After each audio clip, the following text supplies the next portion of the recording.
Hey, you guys, welcome back to Naughty Love Movement. It's your girl, Nikki, and today I'm bringing opportunities for advertisement on my channel. If anyone is interested, they can email us at naughtylove2020@gmail.com.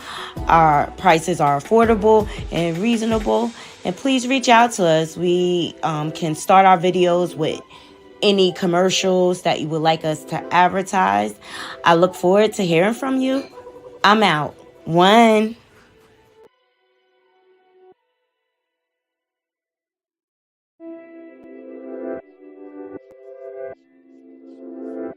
Hey, everybody. Good morning. Good morning. Good morning. How's everybody feeling? Hope everyone's doing well. Welcome back to my channel. Thank you for joining me. The Tangle Web We Weave Naughty Crew. Oh my God. So after our live last night, it just got me to thinking. And I just, for the life of me, I want to know where Jonathan Oddi is. Like, where is he? Okay, so I just got to digging. Hey, in my opinion, good morning, Juby Buggin. I just got to, put my little researching hat on. Like, where is Jonathan Oddi? Like, you guys, when I say I went down a rabbit hole and I was like, you know what, I might as well share it with my naughty crew. But before we get into the source, okay, please remember to hit that like button. And if you're not subscribed, please subscribe, all right? Share the content. Sharing is caring, all right? And the like button lets YouTube know that we're here. So it's a free way to support the channel. So please hit the like button. Engage with the channel, okay? Because your girl did some research over here. And I came to share with you guys. But I need y'all to hit that like button. I need y'all to follow us on or follow me on my different social media platforms. And you guys, we can now go live from YouTube. I'm so excited about this. And that's what took me so long to come on, because I was trying to set it up. And for whatever reason, it's not connecting. Like, I put in the key. Let me see. It's saying I'm live. You know what? It's only one way to check, right?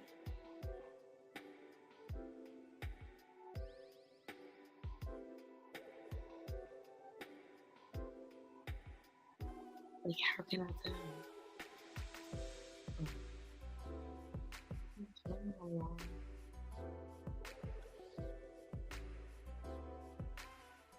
I don't know.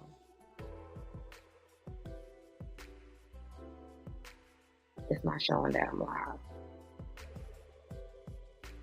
Should be able to see my name on the live reel. I don't know. Maybe it takes some time to connect.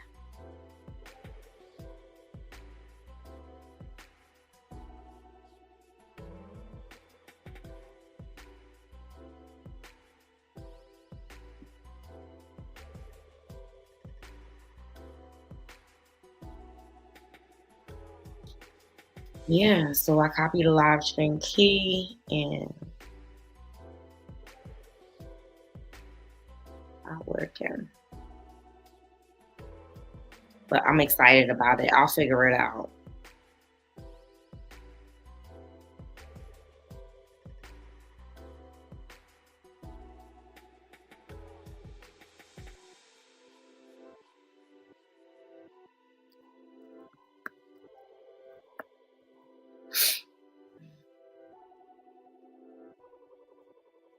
Let me just try one more time. And it just gives me the key. I followed the steps, but oh well. Anyway, I'll figure that out later, but I'm just excited about it. It says I'm live from here, so we'll see. We'll see. Hey, Shabby, happy Friday, girl.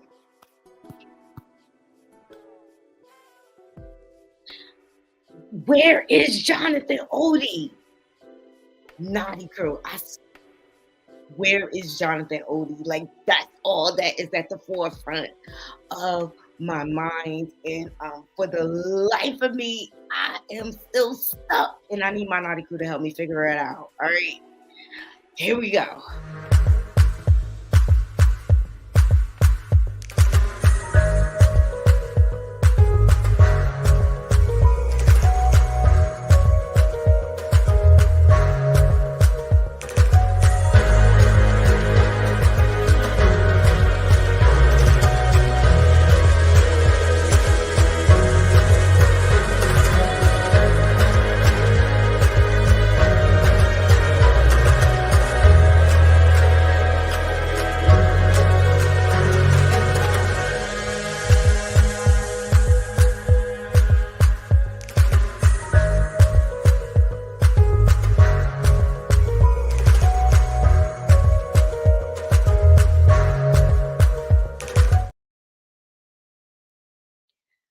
Oh my God, Shavy. Oh, you saw it, Juby Buggin? Thank you. Thank you. Oh my God. Shavy, I want to know what you found. But I just couldn't help but to think, like, where. Okay, and so the reason why I started going down the rabbit hole about Jonathan Oddi, because I wanted to corroborate some of what he was saying. So I started doing a little bit more research and stuff like that to see what happened. Like, we know he was arrested. He confessed to a lot of things in that interrogation without legal counsel present. Okay. He made some allegations. He made some allegations that Rick Ross and DJ Khaled are all butt buddies. I'm just saying. Okay. So um and then I'm like, okay, we saw him get arraigned, right, with the judge. That's the only thing that came up last night, right? So then I found a article in his gym buddy that he was talking about, Gonzalez. I found a clipping of him, okay, speaking about his character. And you know what? He really didn't say too much different from what he said. So that just leads me to believe, like, he's not lying. You know what I mean? Like, and I know his stories may be far fetched, but that is it's done like that on purpose.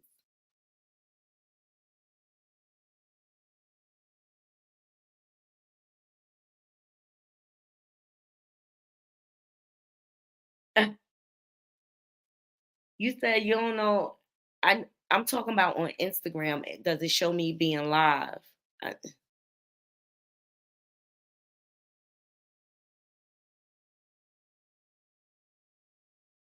we'll see. We'll see, but we'll figure that out later.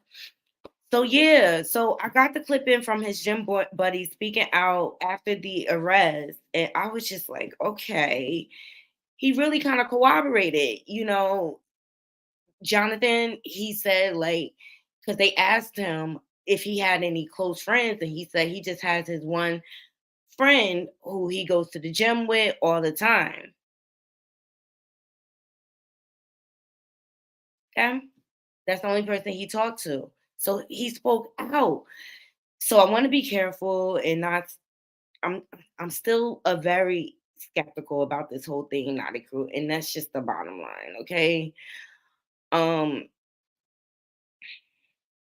but he spoke out after the arrest. Here we go. And this is fair use commentary for educational and entertainment purposes for us to get a reaction to. So let's go.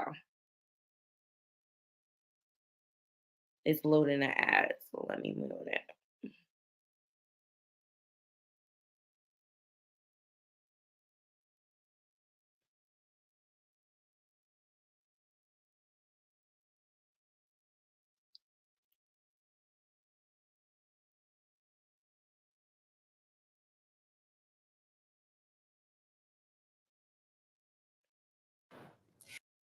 Friend of the accused gunman says he would have never expected this behavior from him. CBS 12's Kristen Chapman is in Doral at the accused gunman's home with what we know.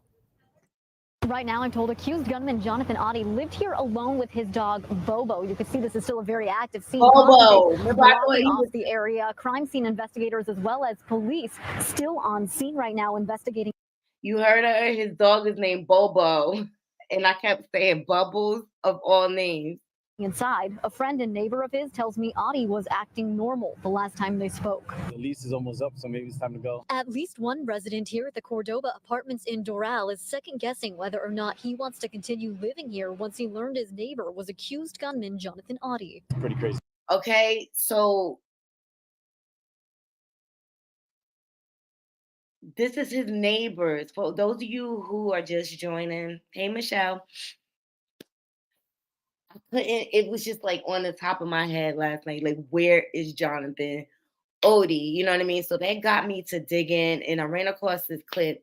And remember, he talked about his friend Gonzalez, his only friend. They always went to the gym together. As you can see here in the picture, this is Oddi. He's very fit. Okay, he's very in shape or whatever. So the reason why I started going down this rabbit hole is because like I wanted to corroborate some of what he was saying in his statement. Okay.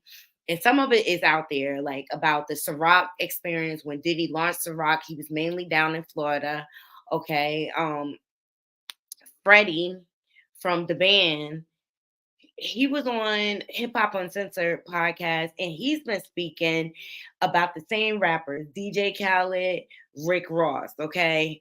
And how like he kind of, because Freddie is from Florida or whatever, and he feels like he kind of put them on the map because before then, Florida was known for what kind of hip hop, the Uncle Luke's type of music, don't stop, the fast stuff or whatever. And then Trick Daddy came along to kind of change that sound, and Kaya came along, and then Trina and all like that, or whatever. But he said Diddy blackballed him from working with Khaled and Rick Ross.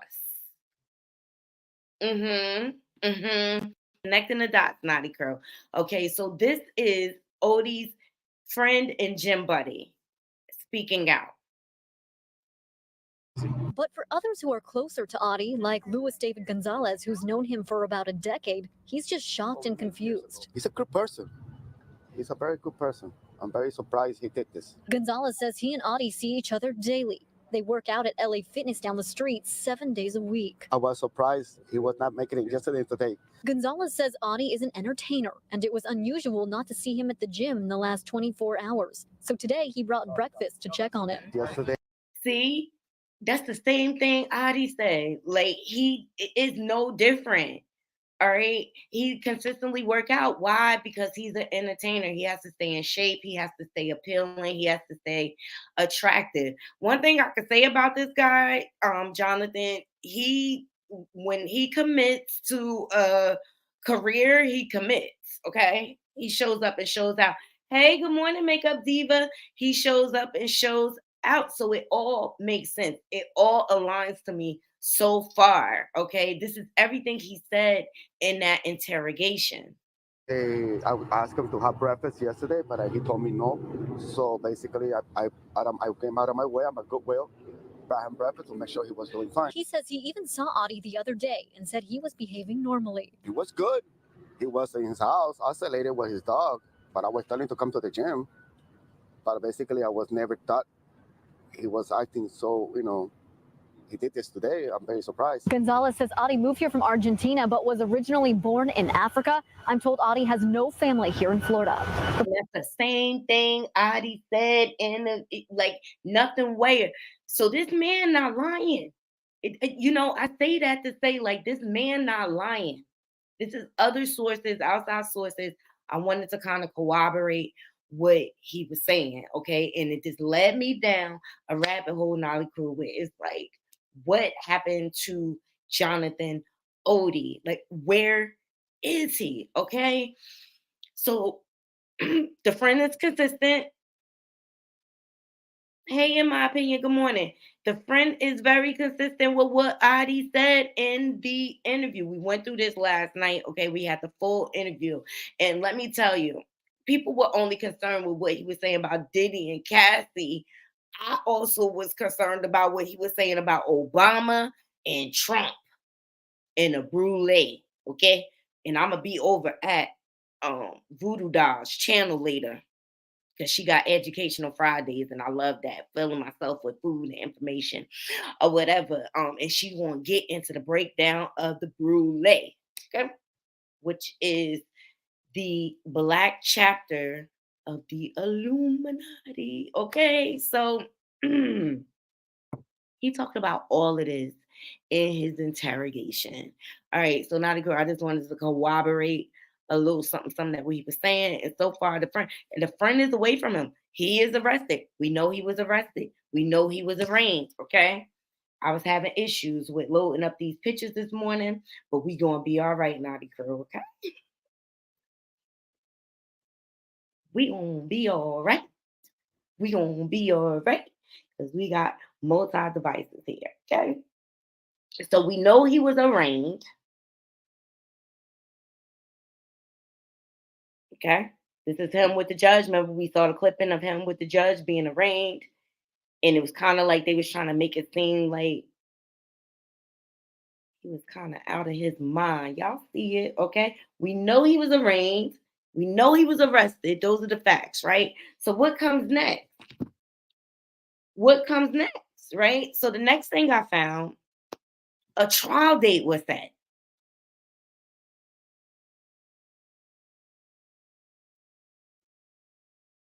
for Mr. Oddi. Trial date set for man accused of opening fire at the Trump National Doral. So, a trial date has been set for a man accused of going on a rampage at Trump National Doral. The case against 42-year-old Jonathan Oddi is scheduled to begin September 17th. His attorney have pleaded not guilty on his behalf. Police and Oddi walked into the resort on May 18 and shouted anti-Trump rhetoric and discharged a firearm. After a brief standoff with police, he was propelled in the leg and taken into custody. This is courtesy of Channel 7 News. The other video came from News 12. So shout out to them. This is fair use. I wonder what this video is. Let's see.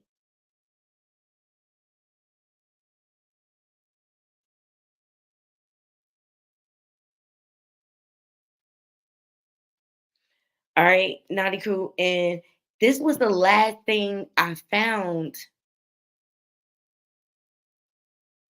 in regards to his charges. And I found that kind of weird because usually after a trial date, then the trial begins and it's a whole bunch of media. I mean, this is a big deal. He ran up into a Trump building. Either he was set up or the feds got him. I'm just saying, Naughty Crew. So I said, let me see, if he's still in custody. That's not hard, right? That's not hard to find. I know how to look up inmates. Don't ask me why, but I know how to look up inmates.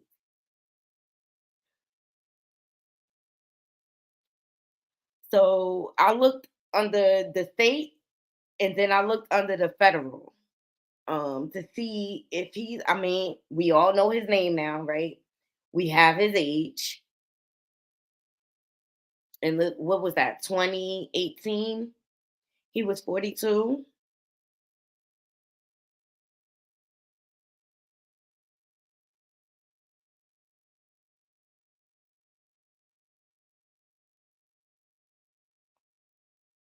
That was 5 years ago.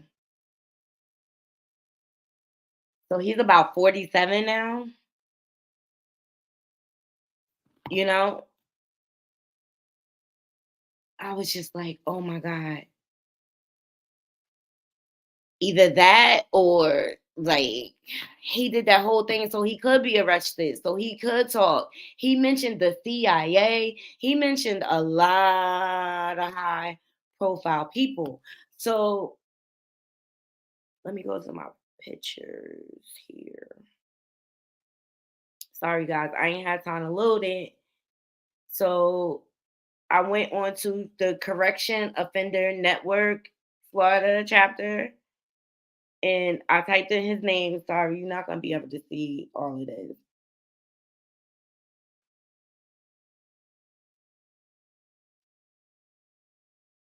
Let me see.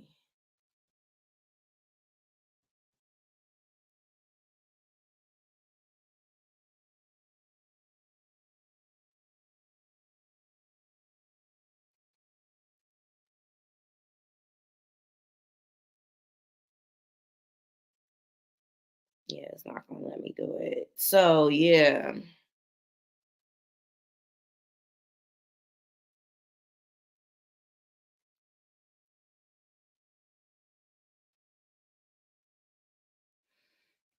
So I went on the offenders. You're not gonna be able to see this. The glare is crazy. And looked him up. Could not find him. Shay B, I don't know.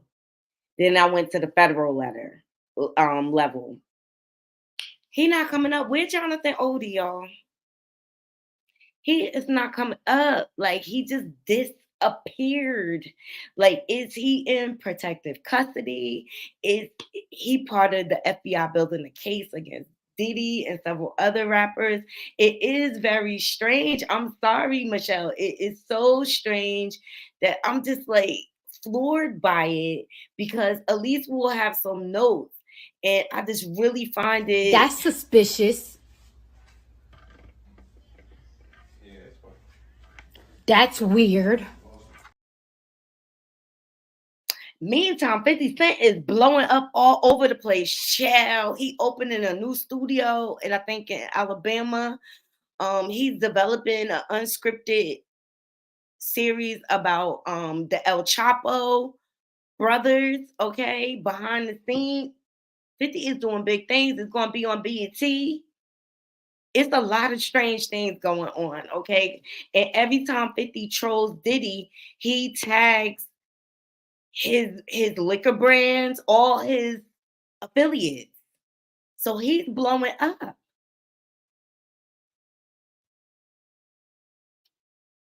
I think so too, James. I think the feds, because I'm telling you, I looked all over the place. Like, what happened after the trial? We definitely have a trial date set. Where was the trial? You mean to tell me he's still sitting waiting to go on trial? That's pretty long.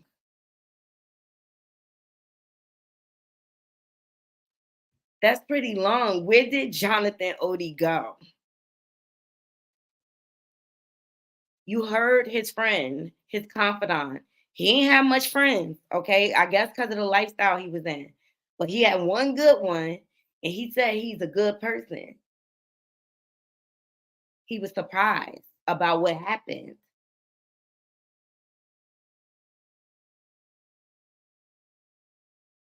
Ooh, makeup diva. You gotta, I mean, it's food for thought. Maybe 50 was paid to expose Diddy. Child. You on to something there. I think we all on to something.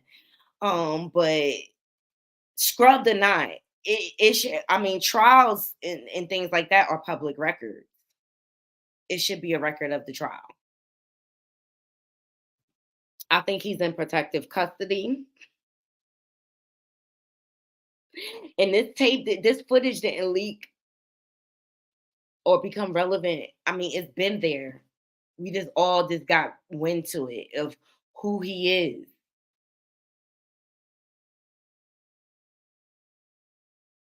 Seriously. So, where is Jonathan Oddi Naughty Crew? That is the question. Will he was held without bond for his crime, okay? Where did he disappear to? There's nothing in regards to the trial.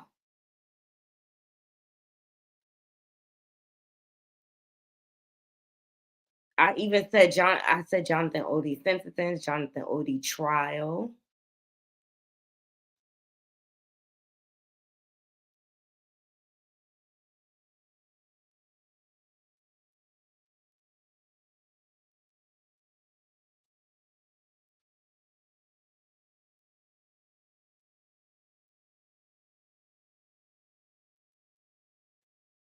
Where is Jonathan Oddi? He was held without bond, so we know he not on the streets. And if the feds is not letting him come up in the system, come on now. You know they happy to publicize inmates all over the place.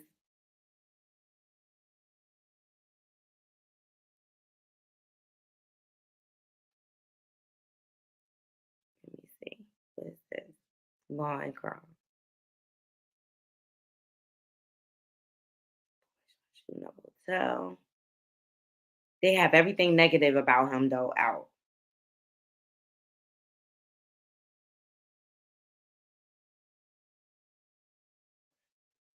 So only thing we have so far is he was charged, he was held without bail.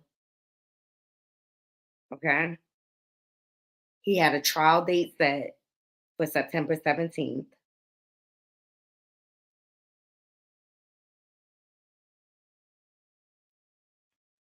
There's a state versus Oddi case.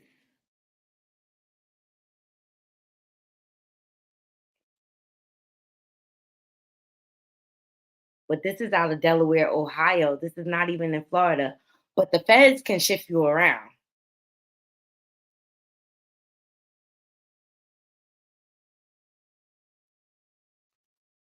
They keeping him safe. He knows more than we know. And that's what I gathered from that interview.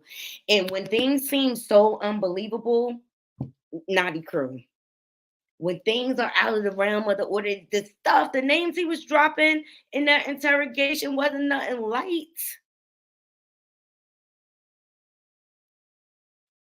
They wanted to corroborate that story. And so he spoke about Gonzalez, his friend. And that's what made me go digging for the clip. Like, for John, now who is Gonzalez? I wanted to corroborate some of the things he was saying. And Gonzalez lines up with Oddi. 50 Cent is hilarious, but is he part of it too? I mean, he blowing up. Is he next in line?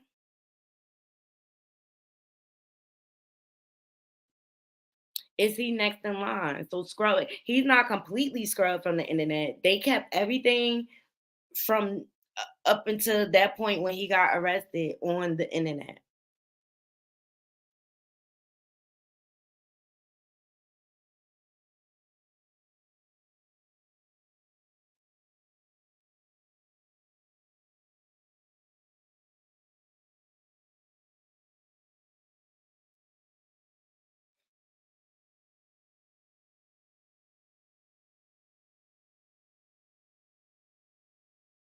Everything connected to the Trump incident.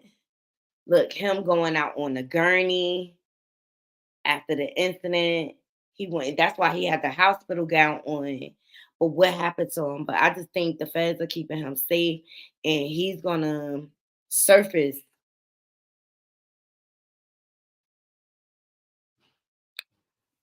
When that Rico come down,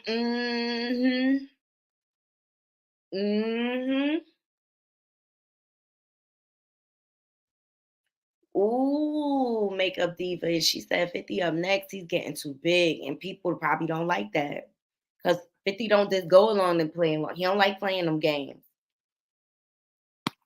I heard him say he was like, I don't be going to no industry parties. I don't drink. I don't smoke. There's a reason for that to me.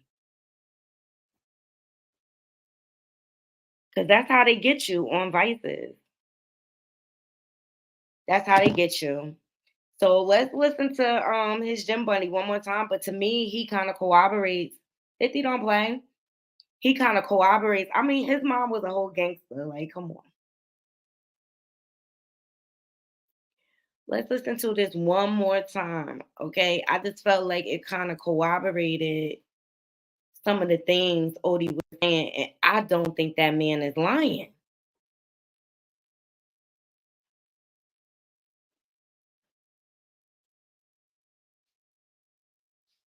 I don't think that man is lying. Along with his dog Bobo, you can see this is still a very active scene. Remember Bobo? Blocking off the air.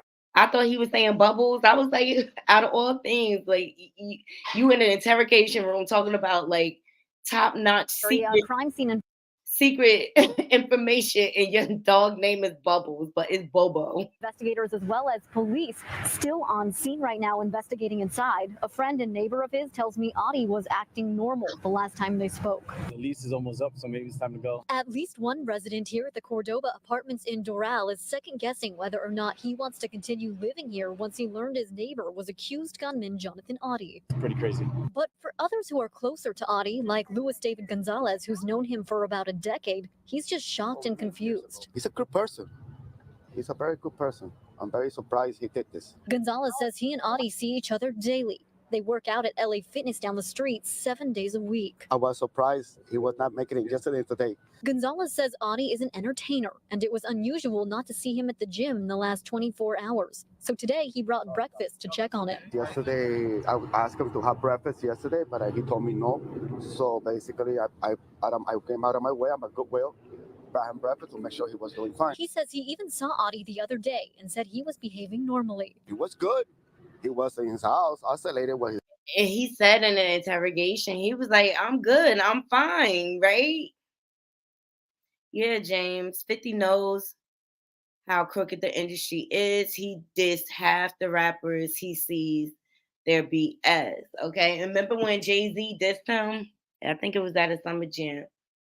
And 50 was like, yo, we should collab. And he went on stage on some herb shit like, I'm about dollars. What the F is 50 Cent? You know what I'm saying? But 50, people don't understand why 50 been trolling. First of all, 50, that's how he came in the game trolling. He started trolling Ja Rule. Will I be without you? He started trolling him first. And remember, Gene Dill made reference to Ja Rule and Diddy running out the room in towels, and Ja Rule saying, you don't want to go up. I can't even imitate him. You don't want to go up in there. Some freaky deaky stuff going on in there. Remember Gene Dill said that? Yes, James. He trolls for a reason. Or whatever. 50 been trolling, okay? And people try to bring up the house fire from his first child's mom. And it's just like, it was never no proof that connected him. And how we know it's not these clowns trying to set him up to take him out. You know what I'm saying? They try to humiliate you, They probably paid his baby mother to come out public with it. Like, I look at things from all angles.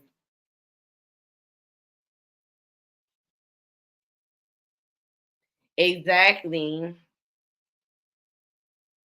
Yes, Uncle Gene be on it as well. All he said about Diddy coming out fast. LOL. Exactly. Everything's being corroborated, okay?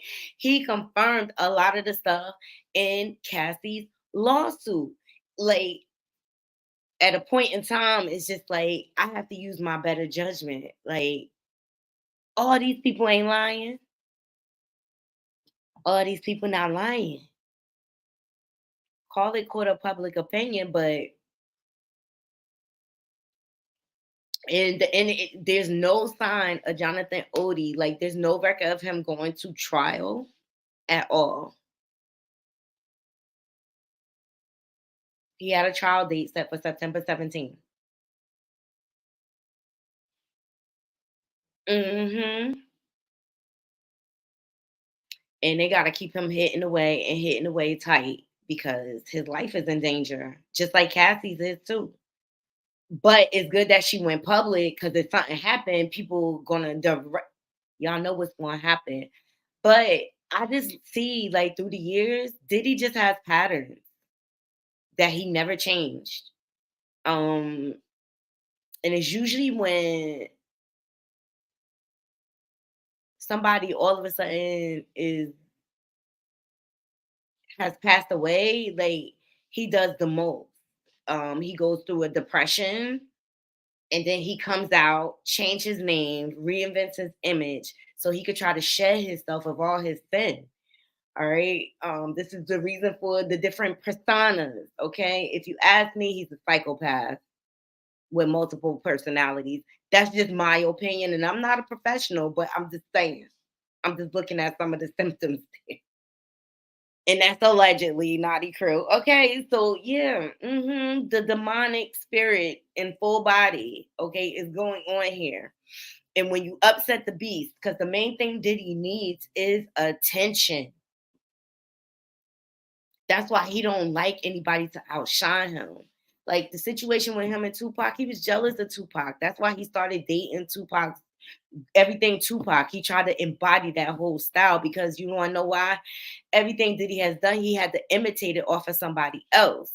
And so in his mind, he didn't want anyone to be better than him. So he had to eliminate his competition, allegedly.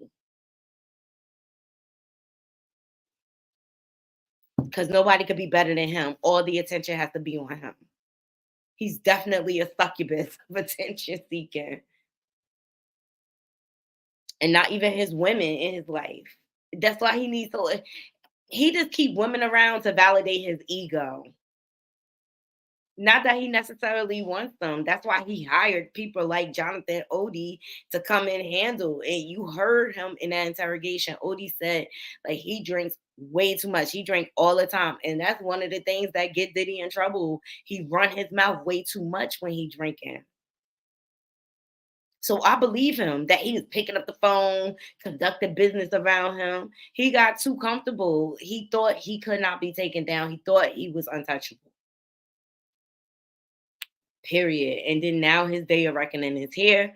So, Naughty Crew, I'm gonna need y'all. I need y'all to help me investigate this a little deeper. I'm gonna dig a little deep and try to find more information. But after that trial date was set, I think that was just for the public so they can make us feel like they were moving along in the case and an investigation.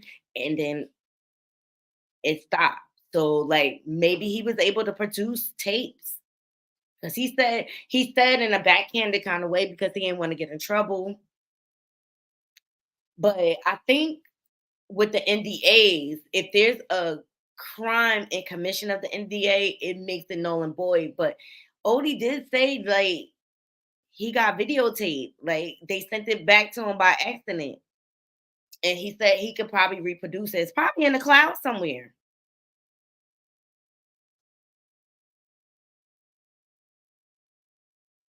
Okay, probably in the cloud somewhere.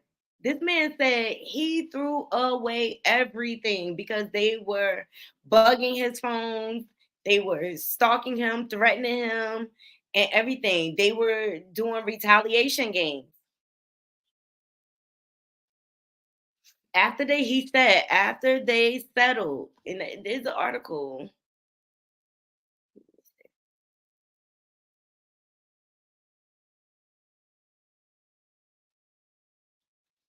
He said that's when Rick Ross came to threaten him.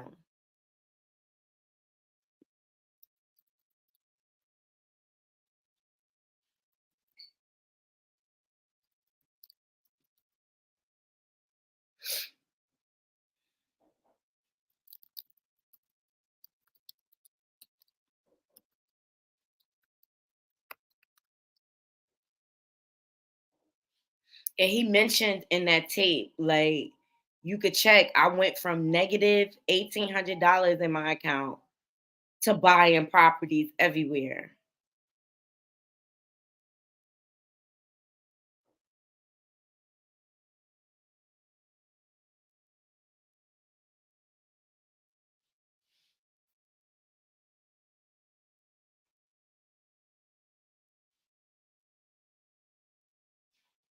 I thought I saw an article about that.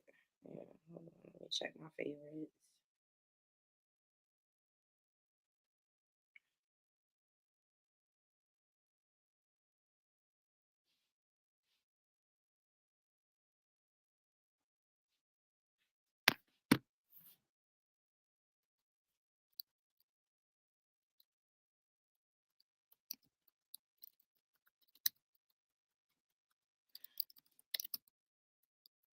All right, I'm gonna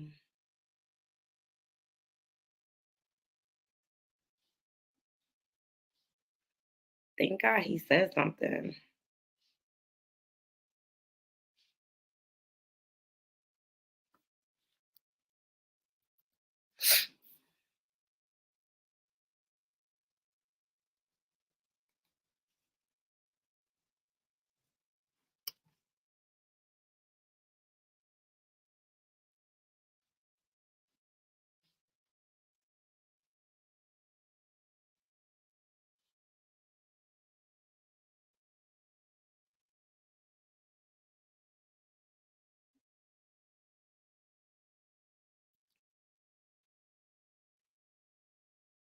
Yeah. So yeah, I mean, yeah, we heard it in the video when he talked about how he went from negative $1,800 in his account to buying properties everywhere.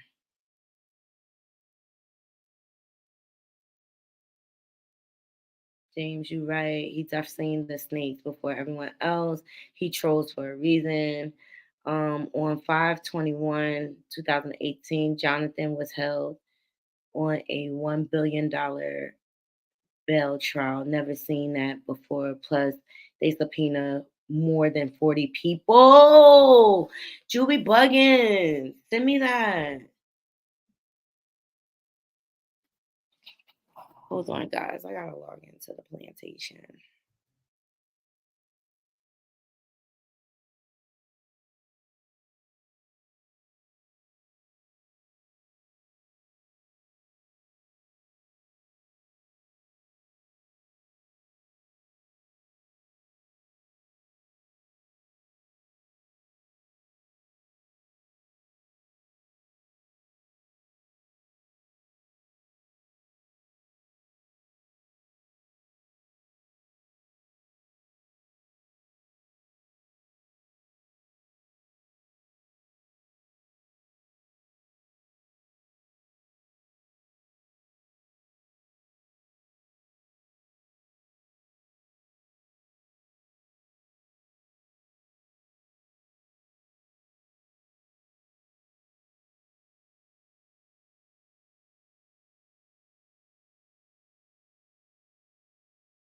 Okay, we back. We back.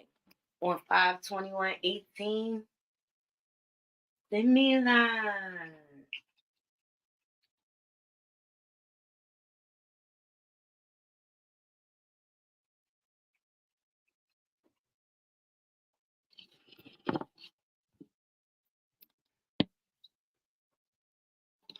That's nice. 50 know what he doing on.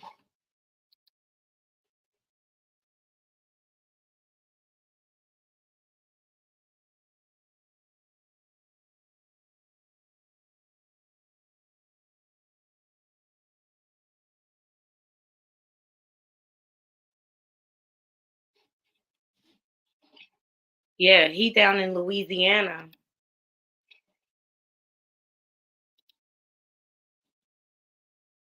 Where'd you send it, Juby Buggin?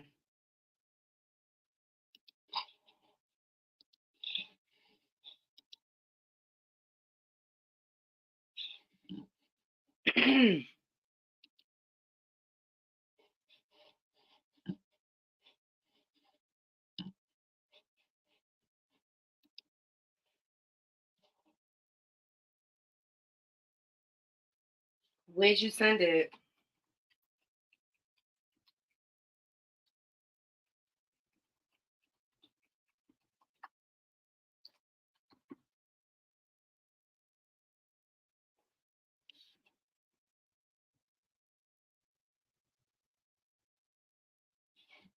I'm serious. Hit that like button. I'm putting my life in danger for y'all.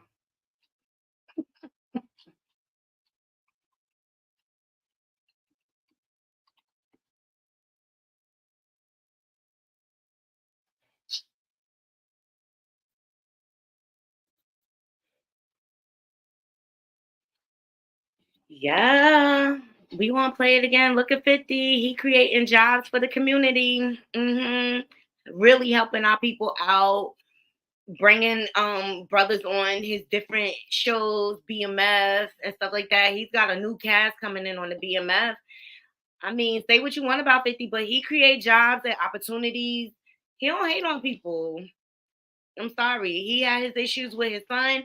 I just kind of felt like, yo, bro, you grown. Take care of yourself. It's time to let go. Mommy and daddy don't have to take care of you no more.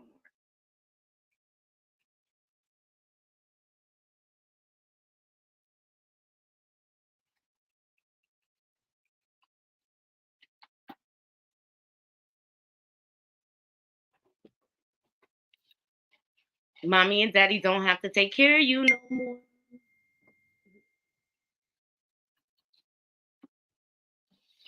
Time to grow up. You still trying to show the same story. And one thing I heard 50 say when he responded to the situation, and he was talking, and they was like, "Oh, it's on my channel, y'all." Um, he was like, he come from that entitlement. He learned that from his mom or whatever. It's not like 50 didn't take care of his son. He set up like $1 million account for him to make sure he was good and stuff like that. So, like, parental alienation is a real thing. These mothers, they get pregnant and they do use their children as pawns. And as soon as you don't want to be with them, all of a sudden you're the worst person. They're holding your child. Okay. There is bitter baby mama syndrome out there. Okay. Let's just keep it real. And I'm not trying to make excuses or whatever, but you know how 50 responded? Yo, you grown as hell, still talking about child support. What the f- is wrong with you? And I'm like, yeah, yeah. Even Choke tried to talk some sense into his son. So I respected Choke for that. Um, and you go on the news outlets. That's what 50 ain't like. You go on the news outlets and stuff like that, to garner attention. And you know what 50 said? He can have all the attention he wants. He said, I ain't gonna stop him. He can have all the attention he wants. So people try to bring up like different things about his reputation, but I believe that's why he left Vivica alone, because he didn't want to be in no toxic situation. And Vivica is still in love with that dude till this day. He don't even acknowledge her. Hold on, guys. Let me focus here for a second. He got his new woman. And they doing big things together. And I remember one time he was on doing an interview, and they asked him, and he was like, a woman wants you to take care of her emotions. When they asked Diddy that, you gotta control them, and you gotta make sure it's an interview out there when he was on 105, Power 105, and his son was sitting right there, Kim Porter's son. So that shows you how diabolical he is. I see it. Thank you. That shows you how diabolical this man is right there on Nash. He got so bold that he was doing it in plain sight, in our faces, showing us who he is.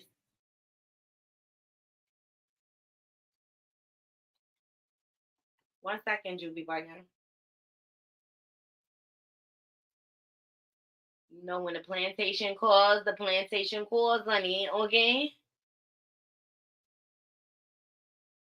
Mucho trabaja. It's trabaja because I'm a female.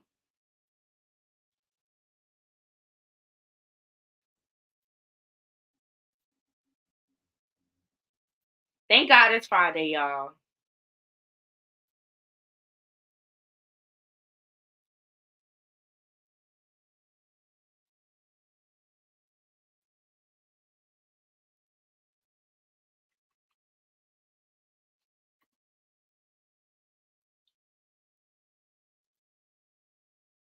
I'm getting hungry too. We good there. We got the phone out. That's the only thing. Yes, shell. Here we go.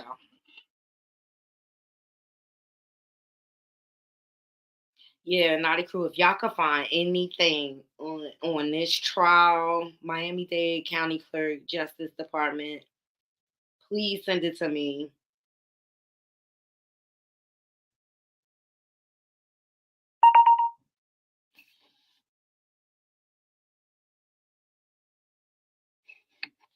All right, here we go. Here's what Juby. Shout out to Juby Buggin. Thank you, girl. Thank you for having my back, girl. So here's the case information.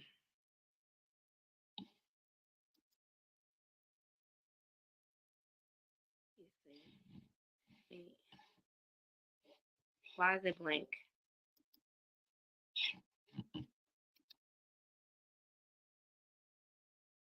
It's blank.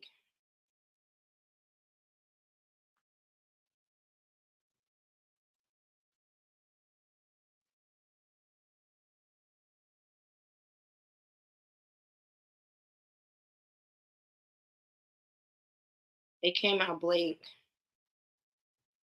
There's nothing on here. Like it's categories, but there's no information in it.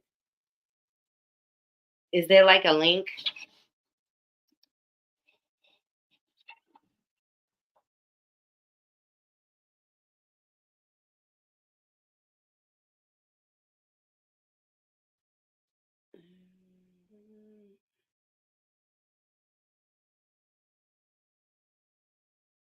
I don't know what happened. The strange things that happen when we look into certain things, right? I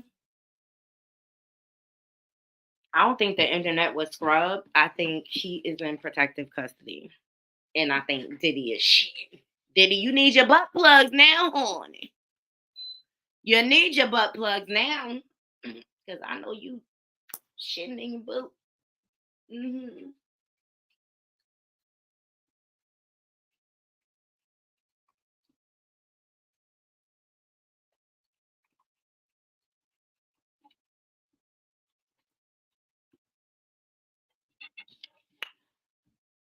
Woo. All right, you guys. So we are trying to figure out what happened to Jonathan Oddi. That is our mission right now. I wouldn't be surprised if he comes up as a surprise witness. And they're trying to establish a case. And I think with all these victims coming forward, they're bound to get their hands on some tangible evidence. Odie made mention of possibly being able to access recordings from the free calls. Oh, it's pulling up. Okay. All the info is pulling up. Yeah, it came through as blank when you texted to me. Maybe send it to me on the gram.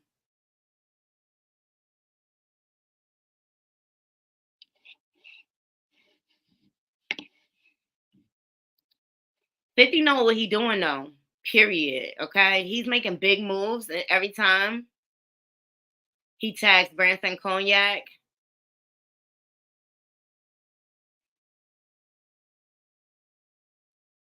And Leche Maduro. Roy. Yeah. So, and guess what? Naughty Crew. He do not have to like disrespect women to get ahead. 50 just came off a international tour. Okay, he's probably still touring. That's why I can't wait to have a team behind me so like I could do footage ahead of time or whatever and just be dropping content.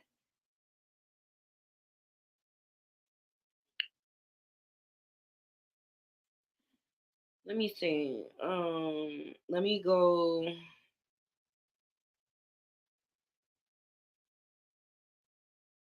Let me go into Safari to see if it'll open up.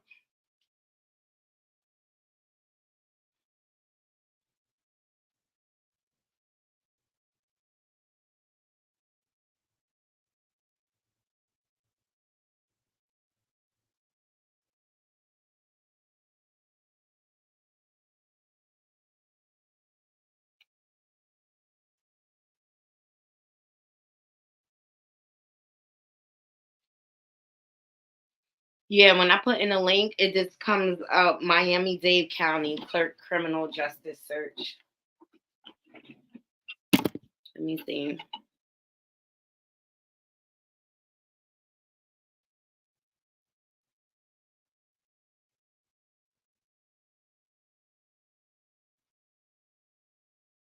Defendant, first name John.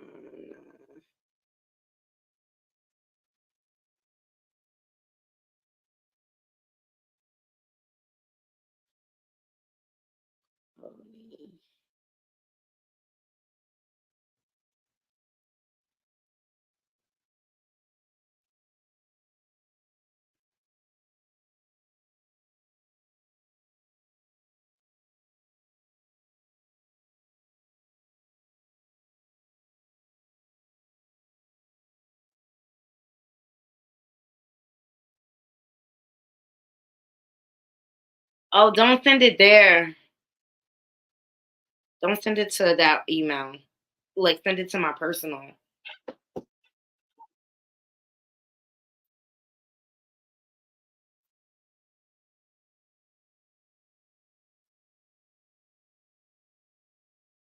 Um,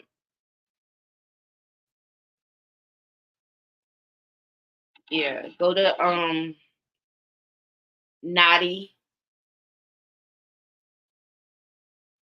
Um, it's Naughty KNOTTYLUV 2020 at gmail.com.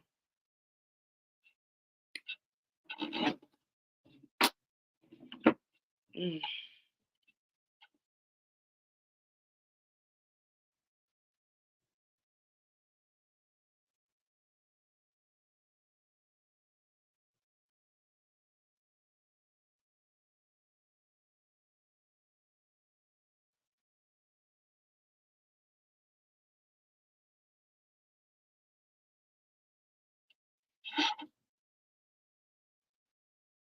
I just sent it.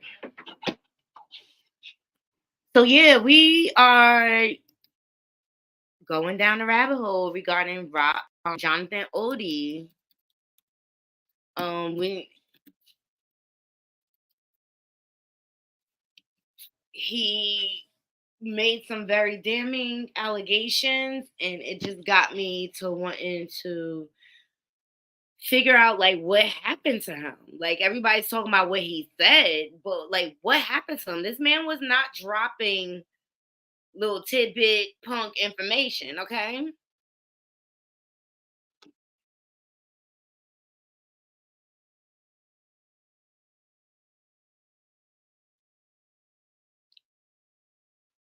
Even Choke No Joke was watching it like,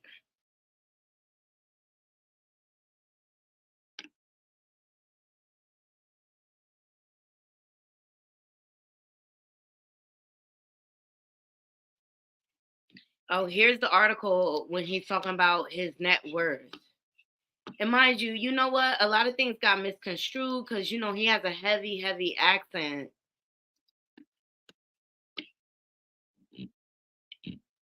So this is shout out to new NBC6.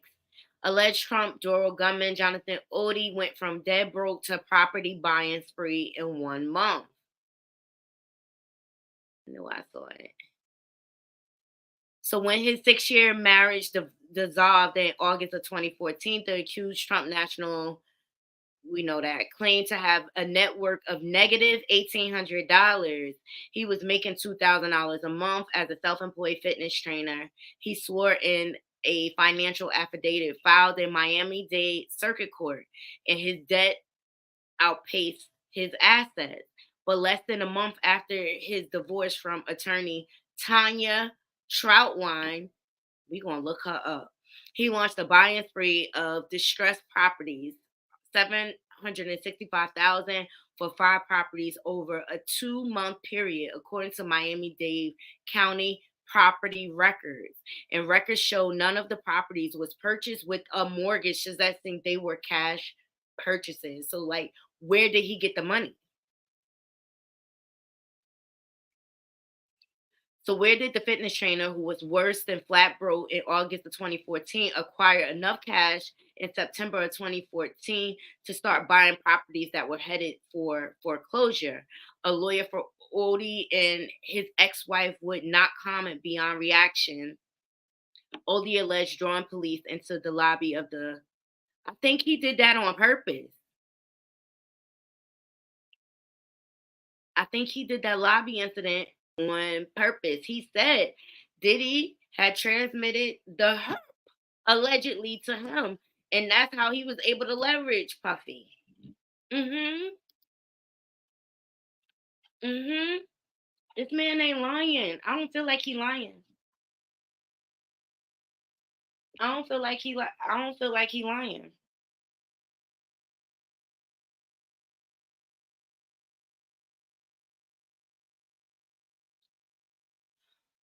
Leave it in the comments, Nine Crew. Y'all think he lying?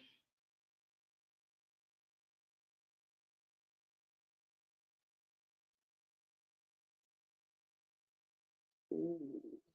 Let's see. Thank you, darling. Let's see if it come up now.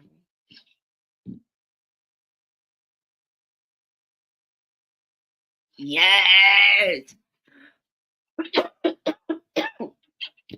Yes, you be bugging. Yes.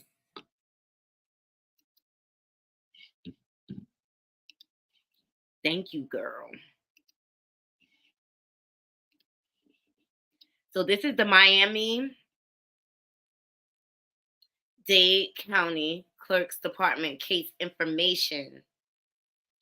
This is good to know. Okay, let me make this bigger for y'all.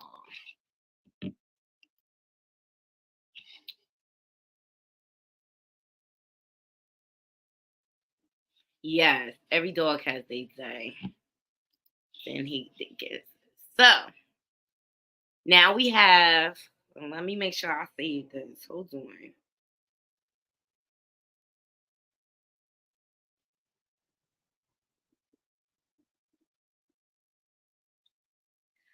All right. So this Jonathan Oddi. This case, the date filed was May 21st of 2018.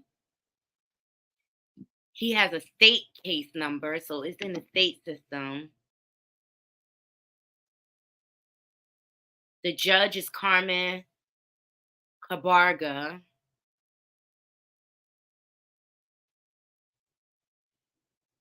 His defense attorney is DaCosta. We have his birthday now and everything. Okay. Let's look him up now.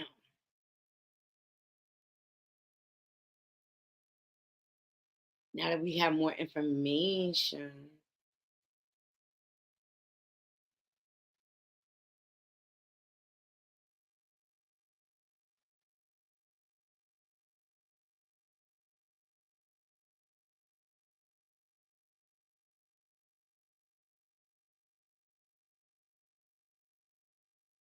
Let me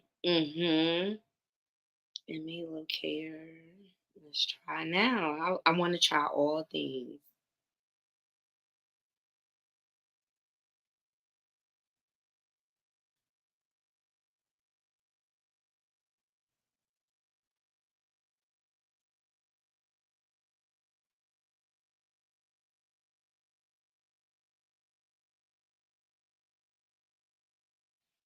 Mm.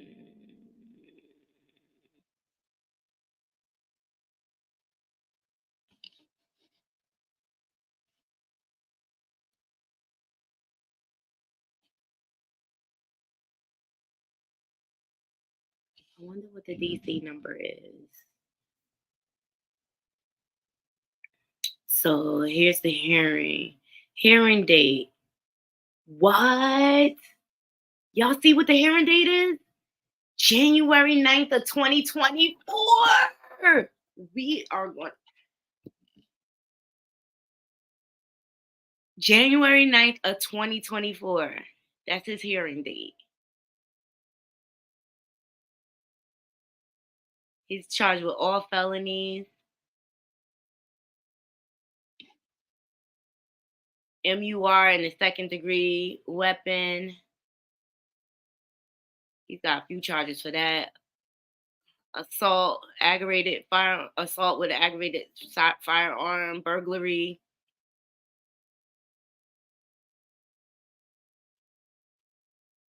Burglary, he ain't even take nothing. They just trumping him. They just loading the charges up on him.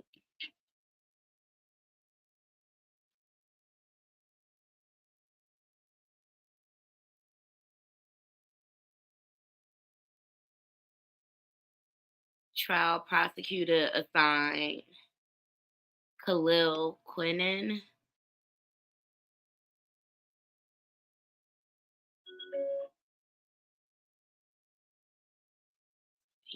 Hold on, you guys. I gotta take a call.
Thank y'all for being so patient, but you be bugging. Shout out to her. She helped me find out that we have an upcoming court date on January 9th of 2024.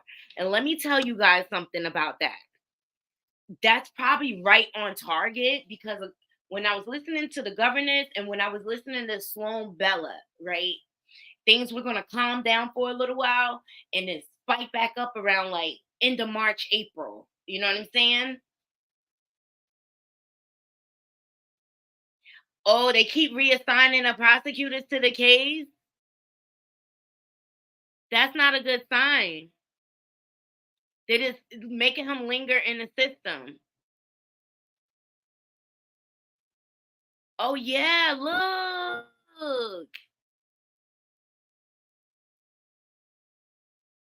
Subpoena. Let's look through this. Like, let's look through the records from 2018. What has happened with this case up until now? Wait, am I going the right direction? Okay, this is the most recent. Let's go back to the beginning. Naughty Crew, this is so good. I love it. I love it. I love it. I love it. I'm gonna start backwards and work my way forward. Okay, guys. 1 second. Let me enter this note, and then we're gonna dive right in.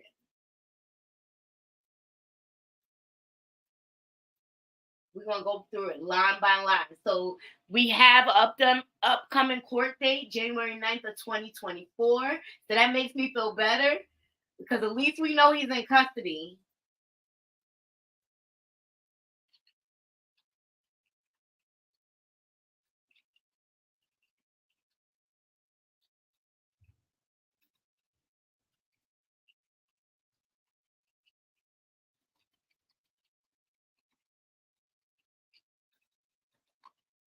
Shout out to the work at home crew.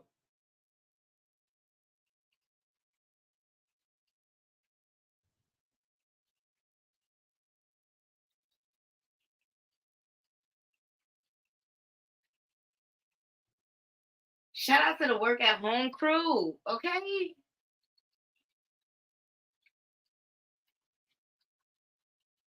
Make sure y'all hitting that like button because we just unleashed some details over here at Naughty Love Movement. You got the upcoming court case January 9th. Thank you, Juby Buggin. But let's get into like the history that has been happening since he's been in custody. So it looks like May 21st of 2018, a stay away order against the Trump National Doral. All right, and you have the address. Attorney type appointed at bond hearing. Public defender. All right. And then first appearance, bond hearing in the AM was on the 21st. Current bond status was 1 billion. This is for each charge.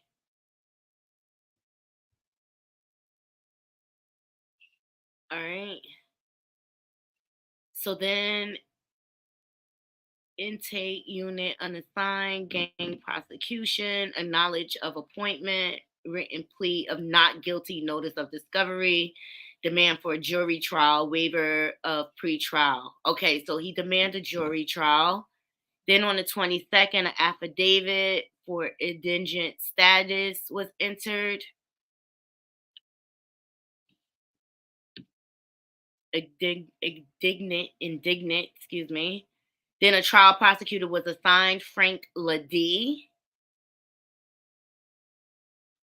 Then an arraignment hearing was scheduled for June 8th of 2018 at 9 a.m. Defense attorney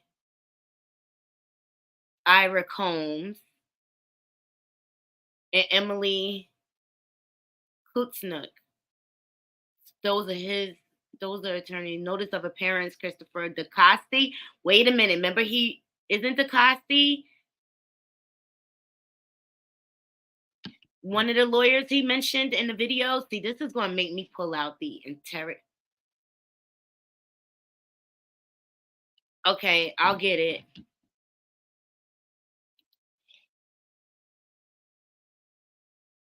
Written plea or not guilty. That's in June.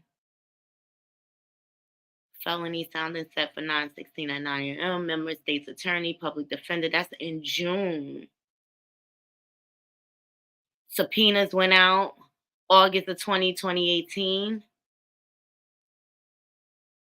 Jose Alea, Baron Anthony, Christopher Phillips, Eduardo Demores.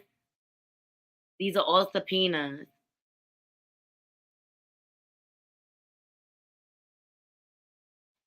Garcia.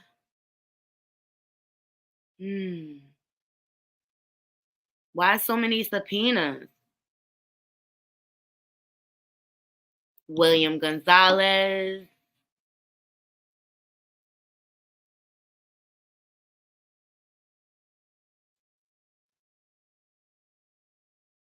I'm just trying to see if there's any names that stick out to me. Carol Marcus, Oscar Adina. It's a lot of subpoenas. Michael Shannon. Mario Perez.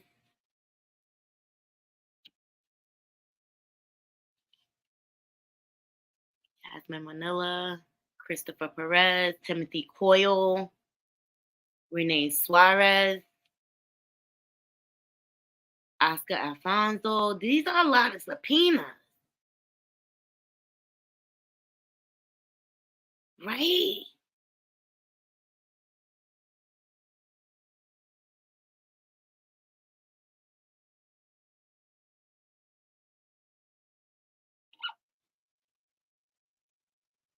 A lot of subpoenas went out. Let me see what y'all saying.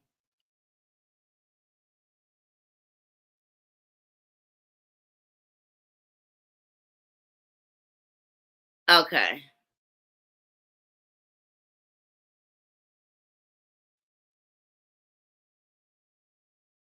It's like 80 people subpoena, right?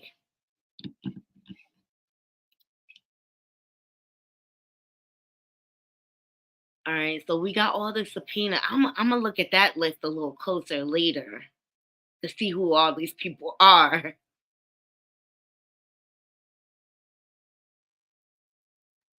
Look, January 2019, amended discovery exhibit.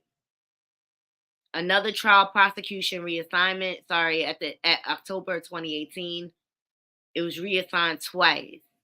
Then it's amended discovery exhibit.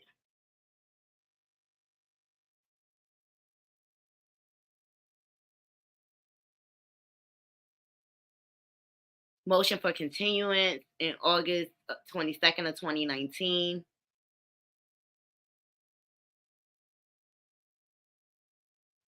Trial prosecutor assigned. Another reassignment. That's strange, Juby bugging. Like, you're right. Why are they changing? Then it's more subpoenas.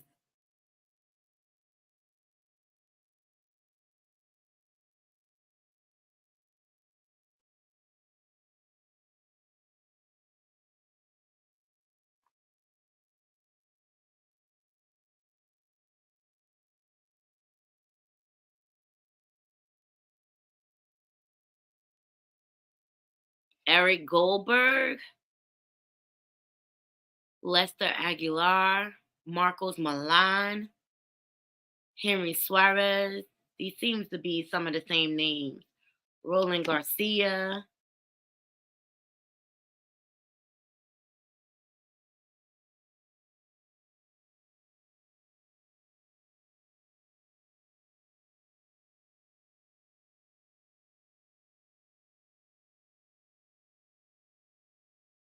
So maybe they didn't respond to the first set of subpoenas. That's what I'm thinking. So they had to do another round because a lot of these names look familiar. Dana Maher.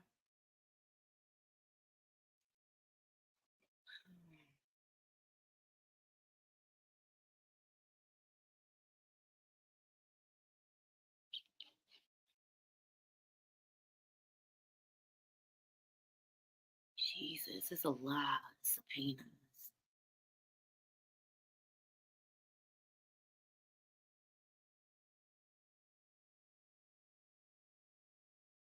It's a lot of subpoenas that went out in this case.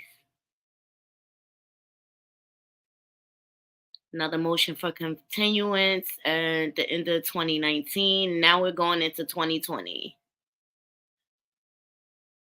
Look, a motion was put in for the defendant to be released to house arrest.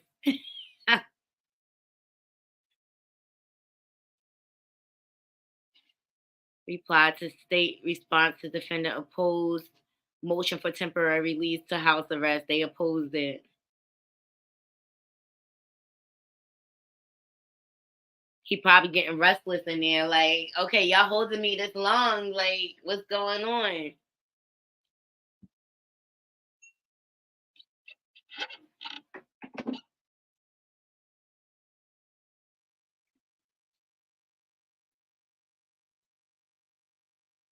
That's crazy. Hold on, guys.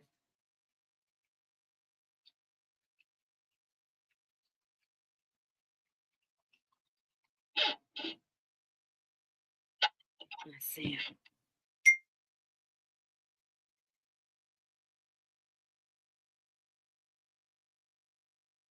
All right, so 2020, there's a bunch of evaluations that was set.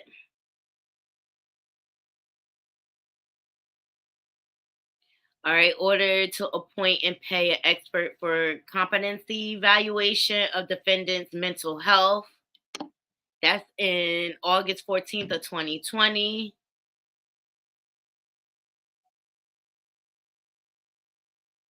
So now they proceed with all these psychological evaluation. They are boring. Is it that? Are they doing this on purpose?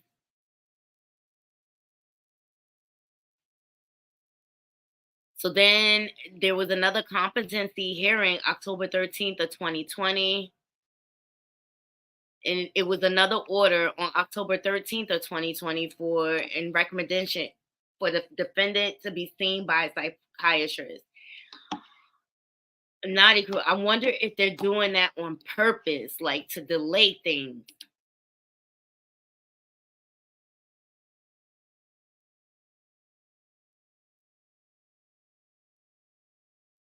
Wow.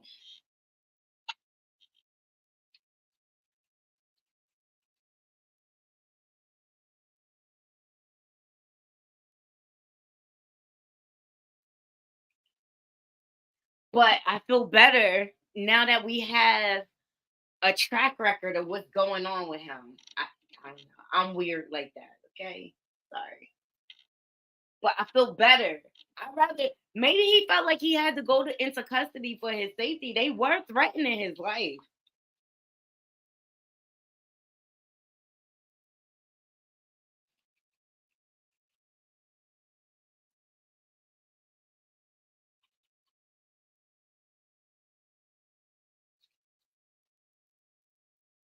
Juby bugging, you did that. Thank you, girl. We now have a trial date. Make sure y'all hitting that like button, share, okay? Because we found it over here, his next court date and everything together. I couldn't have done it without my Juby bugging, my naughty crew.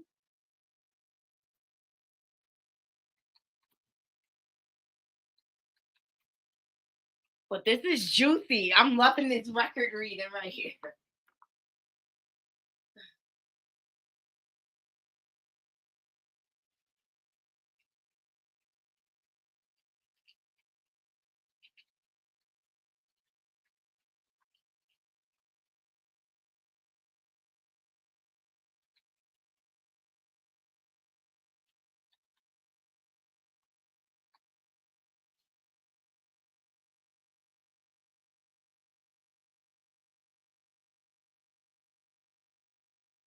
Ciao. Let's get back.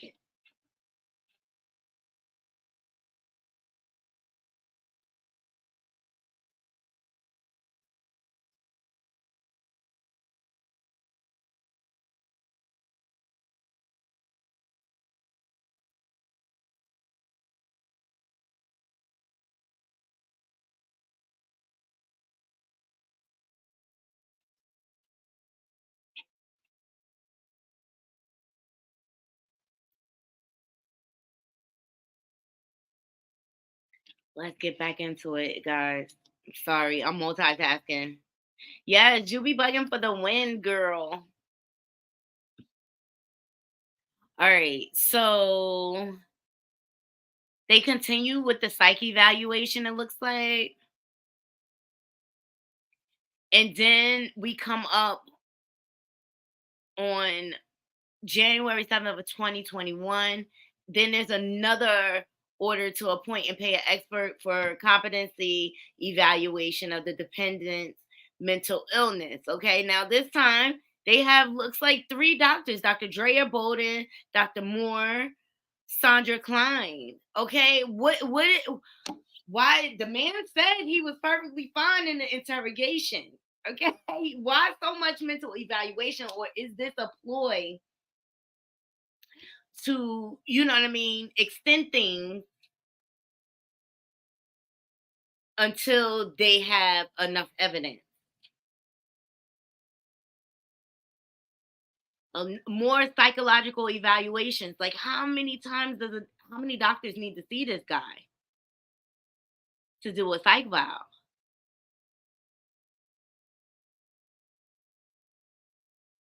So they set another trial date, it looks like, for June of 2021. Then it was moved to August 25th of 2021. And then a whole nother list of subpoenas went out. This seems to be the pattern. This is how they delayed it. This is how they delayed it.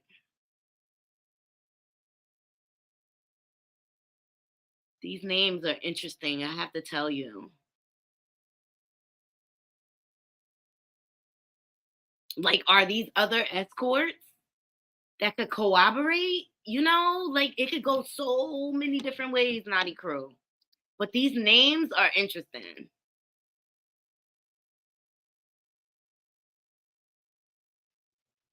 He probably is in a psych ward. And that's probably how they keeping him protected. That's probably how they keeping him protected.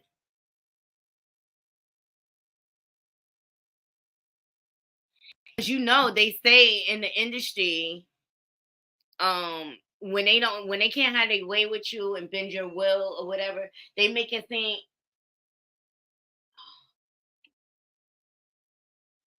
what do you mean you can't call?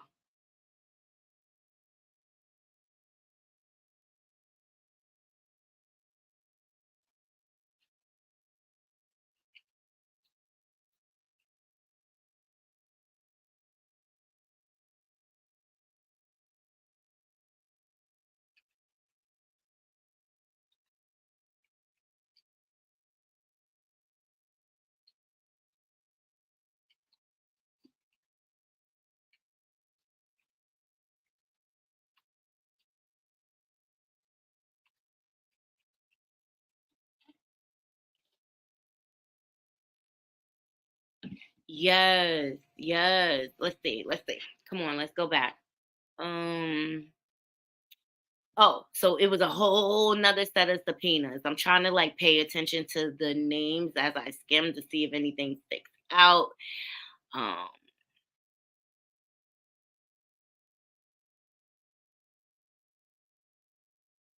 Dana Mars. Some of them look like they're repeating.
This is weird, all these subpoenas that go out.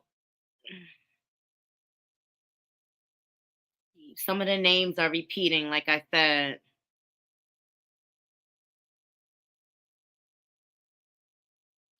All right, so now we're at the end of 2021, November 4th.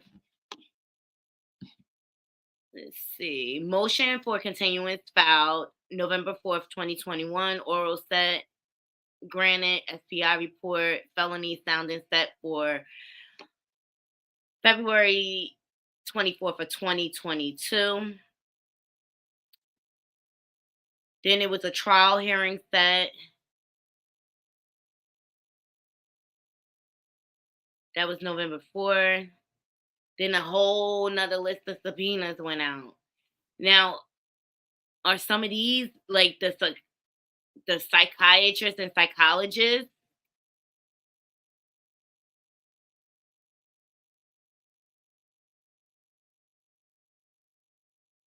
Because Lord knows he had enough evaluation.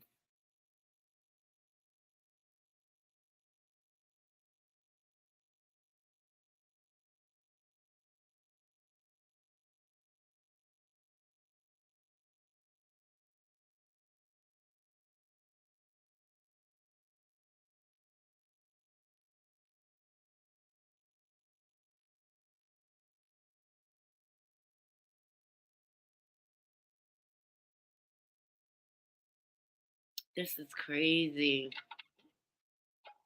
There's a lot of subpoenas.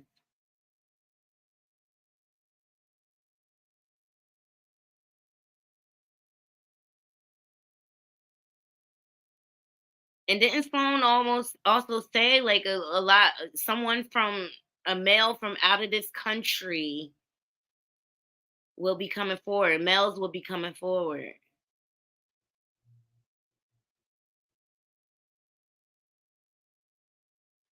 All right. So let's come up to recent this year. All right, those subpoenas.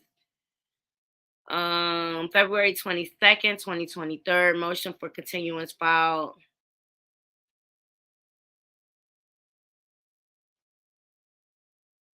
Trial prosecutor, amended discovery exhibit. Another prosecutor assigned. So we'll keep looking to see if anything changes. But right now, all that looks like that keeps changing is the prosecution.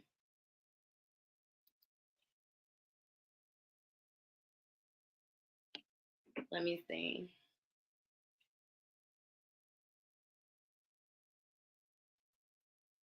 Let me go to my email.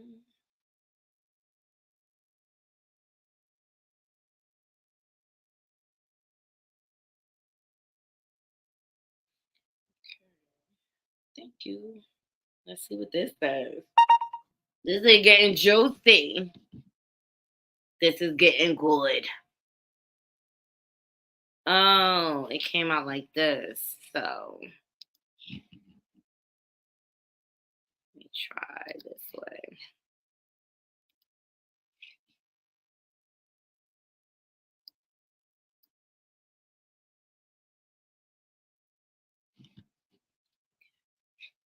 Thank you, Juby Bagan.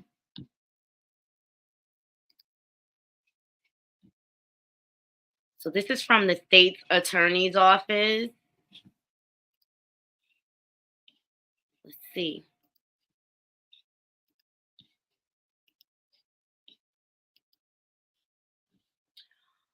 All right, State Attorney Catherine Fernandez Rundle, the 11th Jurisdictional Circuit of Florida. So Hernan and Organ Budez is Chief Police of City of Doral Police Department, encloses our final report regarding the investigation into the police involved plowing of Jonathan Oddi on May 18th of 2018. The officers involved in the incident were Louis Solis and Albert Telez and Scott Denby, Raphael Cohen, and Joseph Azark. So Those are probably some of the names that were on the list.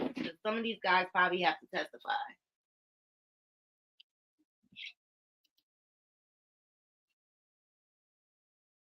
So based on the information obtained that reviewed during the course of the investigation, the conclusion of the staffing review team is the following. The investigation has determined that officers responded to the Trump National Doro Miami Hotel regarding an active power in the lobby. Video surveillance footage details subjects, Jonathan Oddi. All right, so just recapping what we saw on video.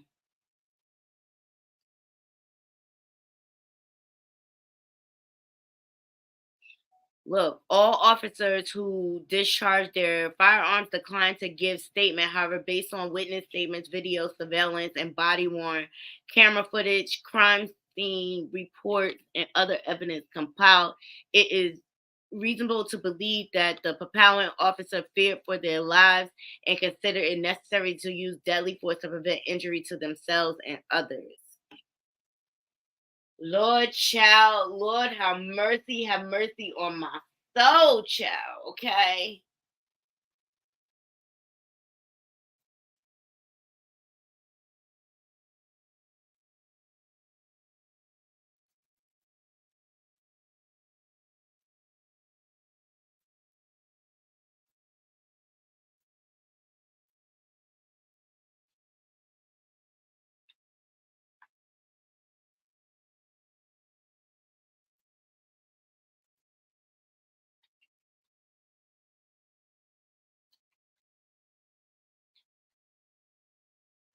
Okay, let's see what else is here.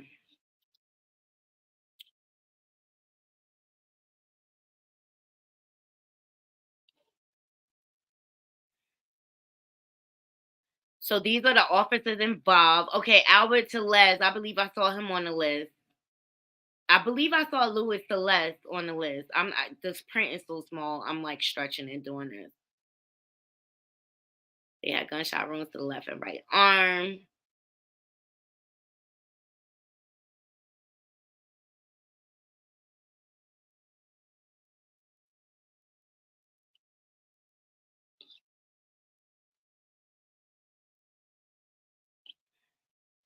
All right, this is from the 911 call.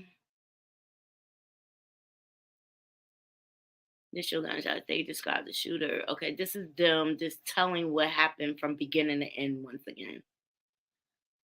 Then attempted to flee the lobby while armed, and he turned and fired and shot. Okay, this is everything we saw and know. This is when he surrendered. He dropped his firearm and was shortly apprehended while hiding. The police involved shooting him. Okay, this is the officers again. It's a lot of repeating of information with these reports. Oddi stated that he planned his actions. Oh, you see how they put that in there? Mm-hmm. Mm-hmm. During his interview, Oddi stated that he had planned his action and wanted to direct attention to several political issues. He stated he dressed in black clothing and painted his face black so he would not be seen. He stated he conducted surveillance on the property for about 2 hours. He stated he knew when the officer arrived there was going to be a shootout, basically, and he was expecting to get wounded. He stated that he was going to surrender, but when the officers arrived, they were pointing a gun at him and he pointed his at the officer. So we saw all of this on the surveillance. So while at the hospital, Oddi yelled many spontaneous statements. He asked to speak with the FBI, Secret Service, CIA, and the media. Okay. He stated that there will be no president in 2 days. So he was trying to bring attention to say that they were trying to assassinate Donald Trump at that time. It was Donald Trump, right? He spoke of nuclear weapons and stated that the police will cease to exist. Oddi also made the following erratic comments: Obama is Osama. Trump makes his money on gas. Kill all the police in the street unless good for nothing nada. All of you. Laws are corrupt and police theft has come to you. You be the judge. Die for now. For hell.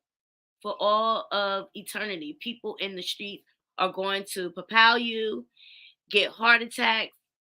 You all are dead. I'm going to let them know to put in your head.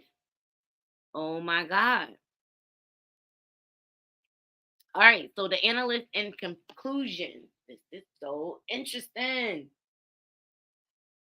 So the role of the state attorney in this investigation and in conducting this review is limited to determine whether a criminal violation of Florida law has occurred, whether any person may be held criminally responsible, and whether such criminal responsibility can be proven beyond a reasonable doubt in the court of law.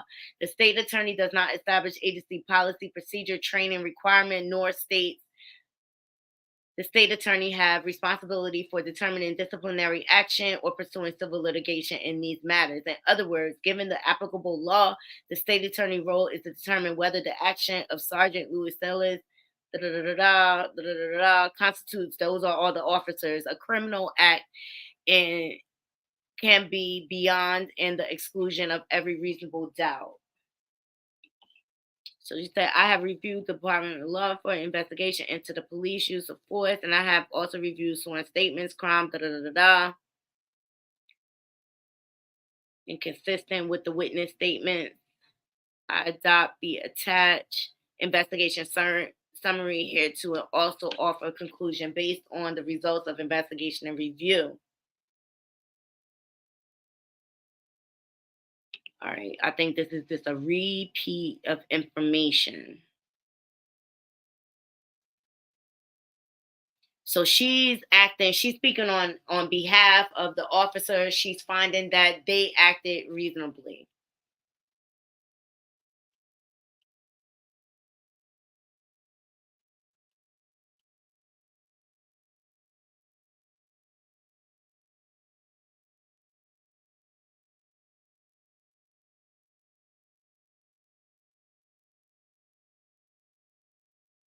But he started putting it all out there right away.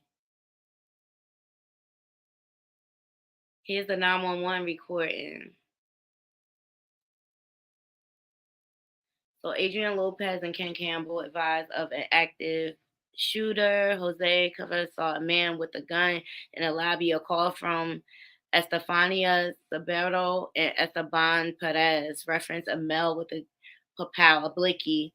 They advised they locked themselves in the office. Okay. Caller in the vehicle who drove by the lobby saw a male propelling a weapon. Signal dispatch upgraded. This is all from the 911 call. Arrival and asked dispatcher to hold the air. Propels fired overhead, heard in the air.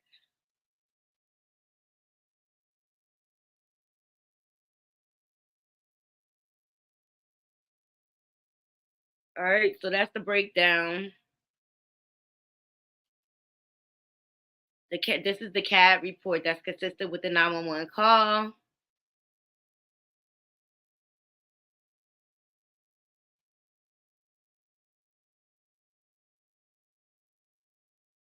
And this is what Oddi's property that were in a brown paper bag and had been recovered when Oddi arrived at the hospital.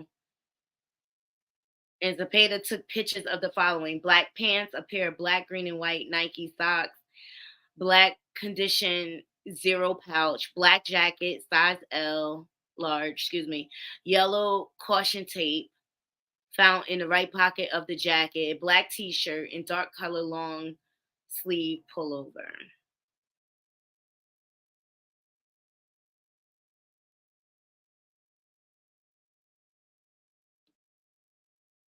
So that's retracted or redacted. Oddi stated that he had a settlement with the former president of the United States, current president, state, and P. Diddy.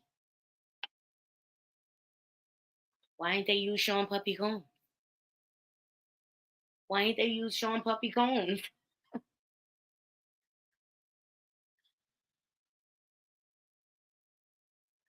I ain't.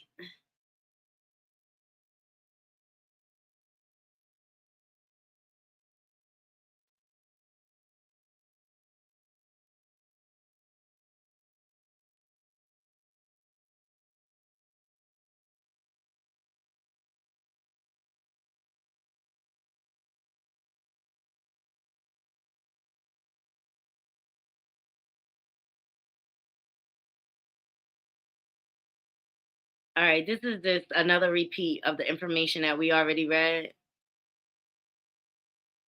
and what was found at the scene after everything went down. Yeah, so we saw this was a large American flag draped over the reception counter. We saw him do all of this on the video.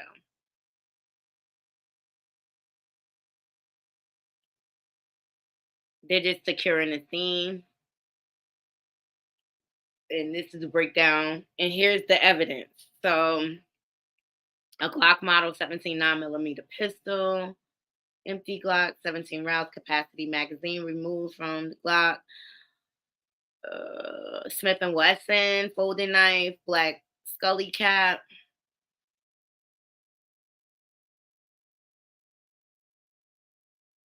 a nylon black strap, empty Minute Maid bottle. Really?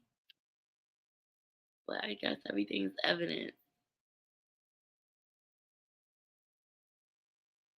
Okay, notice the American flag appeared to have rips and tears and may have had bullet holes. The flag was folded and left on the scene. Why? All right, at 1820 hours, Mark had a Federal Bureau of Investigation Supervisory Special Agent Richard Machado, FBI detective, responded to the home of Oddi at 8100, which is at Northwest 53rd Street, apartment 17, where Lester Aguilera was drafting a search warrant to gain entry into Odom's apartment. So this is when the FBI got involved. Oh shit! Oh, sorry. This is when the FBI got involved, guys.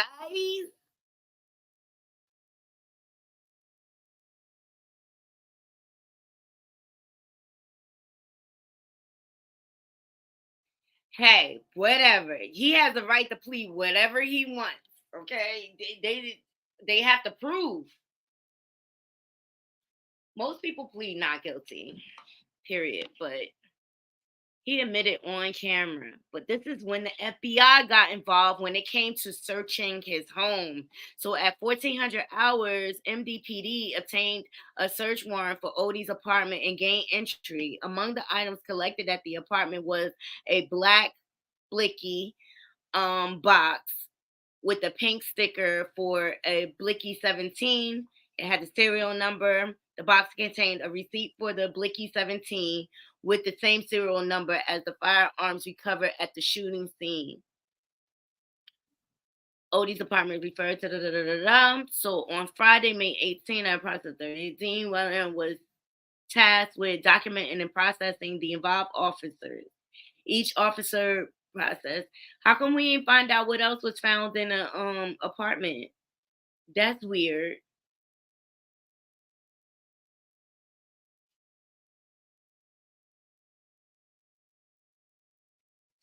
So MDPD CSI investigator, assistant, and officer processing along with.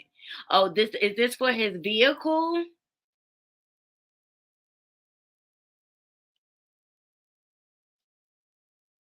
The filing was noted in each for details, placement of equipment. Da, da, da, da, da.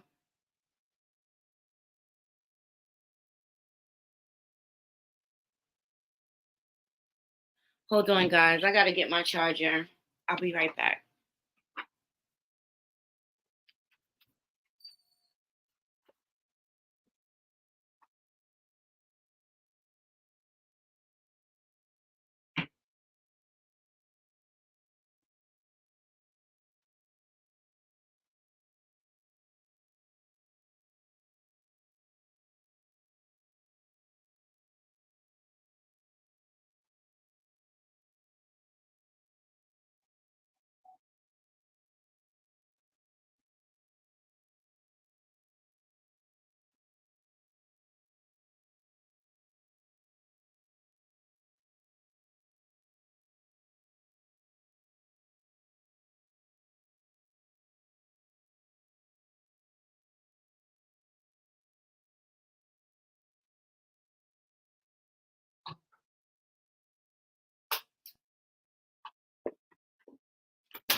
This is freaking nuts.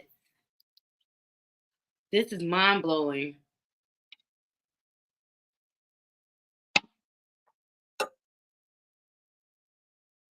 It's freaking mind blowing.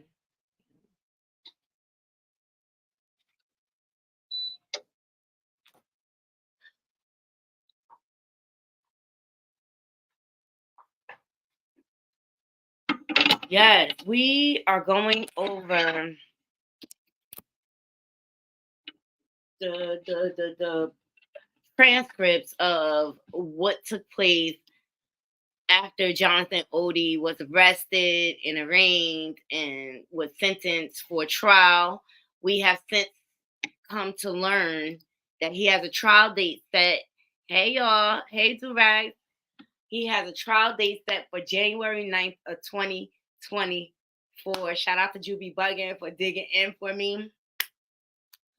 And we went through everything he's been through since he has been arrested. So it appears that he's still in custody. But he's had a ton of mental evaluations. There has been like about 80 subpoenas that have been sent out. But we did notice that his public defender changed often, all the time. This all could be a ploy to keep him safe, to be quite honest. And so then this is like the official report after they arrested him, what they came up with. And so far I noticed that the FBI got involved when it came to the search of his home.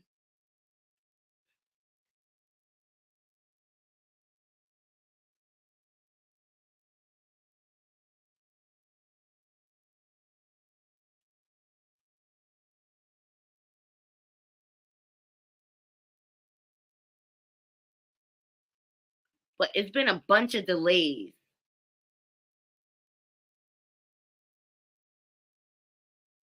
What is this? Officer Azrak was processed at contacted the police. Attorney Simone Marie Lopez by phone and advised that she would not be present for the processing of Officer currently assigned to Special Patrol Bureau and is a member of the DUI squad and was dressed in his standard Class B uniform, which includes a duty belt which contained the following. This sounds like an officer being processed. Handgun used during the incident have been placed inside a marked MDPD vehicle. Secured.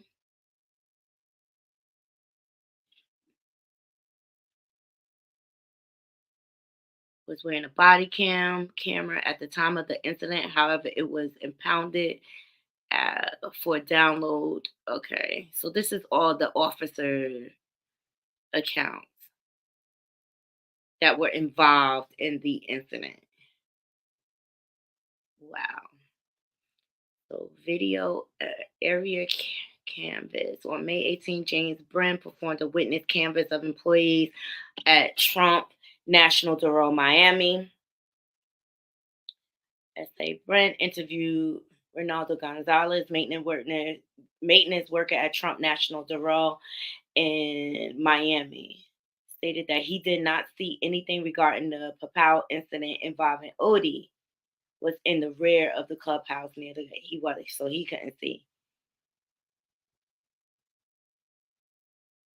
Look, these supposed to be witnesses.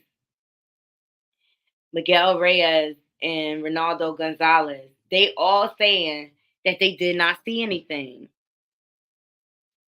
So Miguel Reyes, valet supervisor at Trump National Bureau, Miami, Miguel Reyes stated that he was not near the front of the clubhouse building when the incident happened and did not see anything, only heard an indeterminate number of gunshots. There was nobody in the lobby. The video footage at the end of the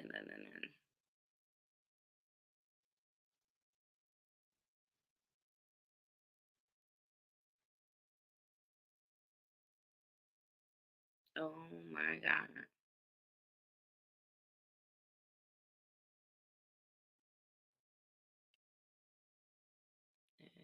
Alright, so on June 1st, 2018, they obtained the footage from the cameras. This is everything we know. It's a repeat.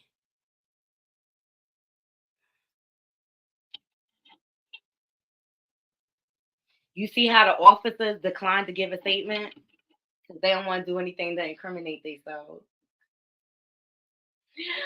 You see, all the officers who discharged their firearms declined to give a statement. That's what this guy should have did until he could leverage.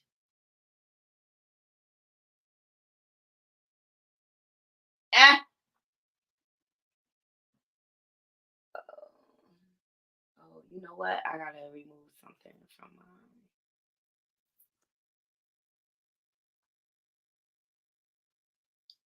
Sure, I thought I did it last night.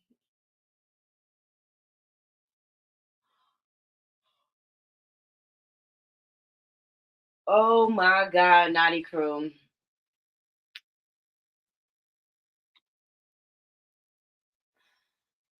Well, we have a trial date. We'll see what happens because there's been a bunch of delays in this.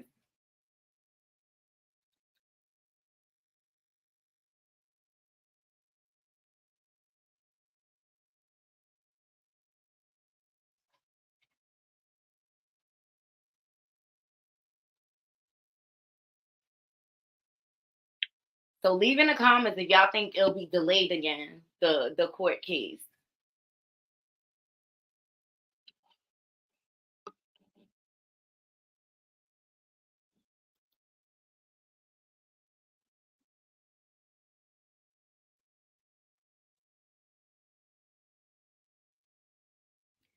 All right, this is just all the officer statements.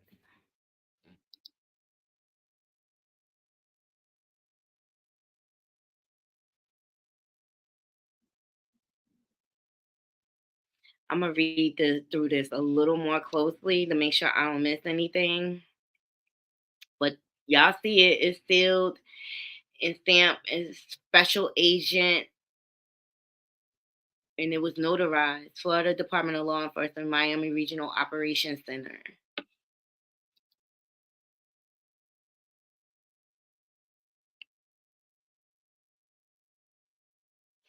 All right.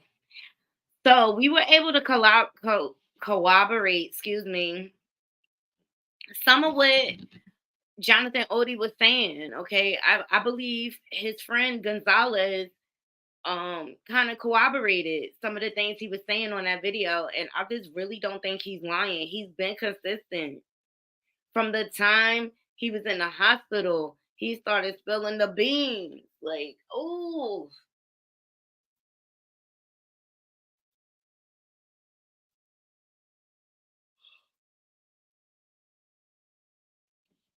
So yes, y'all. Shout out to Juvie Bugging. You did that, boo. Help me find some answers because I was still puzzled. I was like, what happened to Jonathan Oddi? Where is he? Where is Jonathan Oddi? And you know why he stick out? Because I know somebody named Oddi. I do. I know somebody named Oddi. But for the life of me, it was just bugging me. Like, what happened to Odie? Like, we had that one trial date, and then it's like things stopped. Things stopped. And it's still, all right, that was September 17th of 2018. We are now in 2024. And he's still, yeah, well, we're almost there. We're in 2023, excuse me. But now he has a court date, January 9th of 2024. Okay. I'll show you guys again. All right. We did some digging and some research. All right. You ain't seeing nowhere else, Naughty Crew, but here. So give your girl some credit, okay?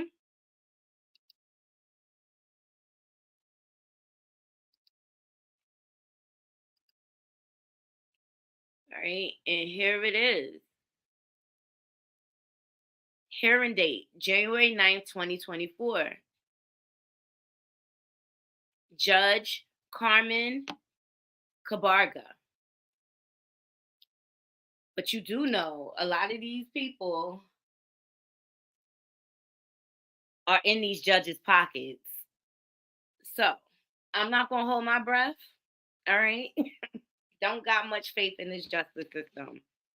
But I hope he all right. I hope this is not all a cover up and he's not even with us anymore.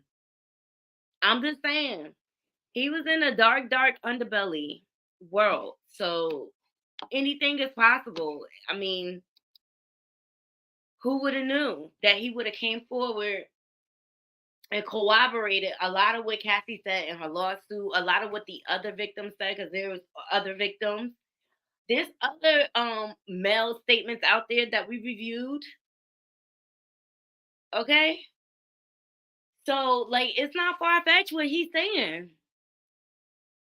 And I say follow the money, Naughty Cruz, seriously. Follow the money. But one thing that stood out to me that Gonzalez said, he was like, he's a good person. It sounds like he was pretty routine, went to the gym every day. He took his craft very seriously.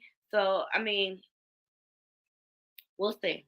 We'll see what's to come. I appreciate you all joining me. Okay, we're gonna coming up on the 2 hour mark, but I feel a little better, but I'll feel better once January 9th comes and I see his face in court. I'm just saying, how we know they ain't trying to clone that man? They keep saying Jamie a clone. Anything's possible. As far as I'm concerned, Naughty Crew, anything is possible.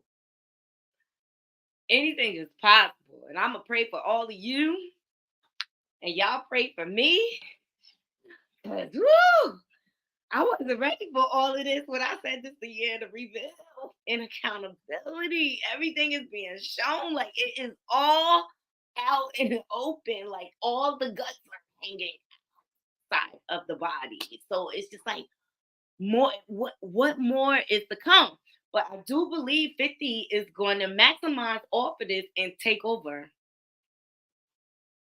Because he knew a lot of them play a dirty game. I'm just saying.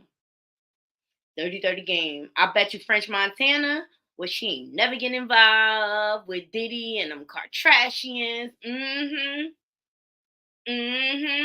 Come on. You think it was a coincidence they just ran down on his private jet? Y'all think that was a coincidence? And this guy is saying they use the private jets and the yachts to transport everything? I'm just saying, come on, Naughty Crew. It's not above the realm of possibility, period. So, I mean, it's been a lot of suspicious things. Even Gunplay bringing Rick Ross a chain. I think the higher-ups wanted him out of there. And one thing they had him by the balls was his addictions. And so they played on his addictions, and he just eventually eliminated himself between the mix of the alcohol with the substances. Like, he lost his mind. Like, you look crazy, especially after the words you had with DJ Envy, like, don't play with me, da, da, da, da, da. And then you looking like a whole sucker for love ass ninja, giving a chain to a grown ass man that don't need shit. Okay, you got a whole GoFundMe for your daughter so that she can have surgery. Make it make sense. And you walk up there and he in bed with no shirt on. Make it make sense.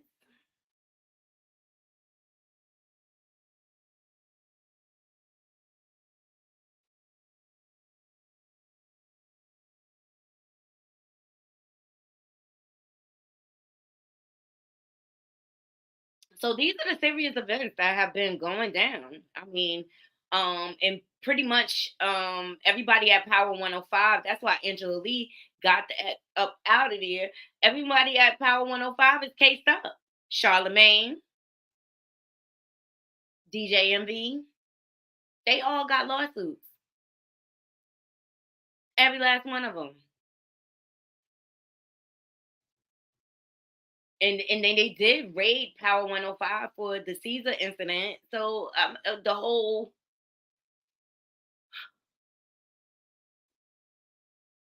pyramid they had going on there with the real estate stuff. So you know, we've been paying attention to all of this, but we really haven't been. I have. I've been paying attention for like I've been paying attention. Period. So thank y'all for joining me. But we have uncovered some things, and it looks like we got a little tracking on Jonathan Oddi or Oddi. And it looks like he's still in custody, and it's a lot of cycling through the system going on with him right now. You know, psyche vows and this and that, and I just feel like it's just a way um to delay so that they can gather evidence and corroborate what he's saying. But to be quite honest, Night Crew, I believe him. Right now, I believe him. I'm a woman. I could change my mind, okay? But I believe him right now. Y'all let me know what y'all think down in the bottom. But I brought you some new information. Make sure you hit that like button, share this content, share it all over your everywhere. Let's keep the conversation going. I want to keep this man's name circulating because I want to know if he's really alive, seriously, or is the system just covering up to make it seem like he's alive? Because we all know he dropped some serious information in that interrogation. I don't know about y'all. But y'all let me know if y'all want me to come back and let us listen to the interrogation with a second set of ears. You know what I'm saying? Like, because he revealed a lot. Diddy and Cassie was only the tip of the iceberg. All right. I hope you all have a wonderful, wonderful, blessed day. Seriously. And to all my haters. And I want to say thank you in case I don't thank you enough. I thank y'all too. Hit that thumbs up, hit that thumbs down. I don't care. Engage with the channel, share my content. Let's keep the conversation going. If you guys find other information, please either email me, which is in my description box, my email, or DM me. All right, because I want to follow this through to the very end. Shout out to Tisa Tell because she revealed the source. I mean, it was out there, but she gave us the roadmap to find the information. I like to give credit where credit is due. Shout out to Voodoo Doll. She gave a great commentary and breakdown on this. I can't wait to her show later when she breaks down the boule. Cause you know she's from New Orleans, she's from Louisiana, all right? So I just can't wait to hear the facts that she brings. But happy Friday to you all. Seriously, child, it's going down. It's going down. And I'ma keep my foot on Diddy neck. Okay. And congratulations to 50. Okay. He is going to seize the opportunity and say, I'm buying up everything because you mofos is going to jail. Until next time, Naughty Crew, I'm out. One.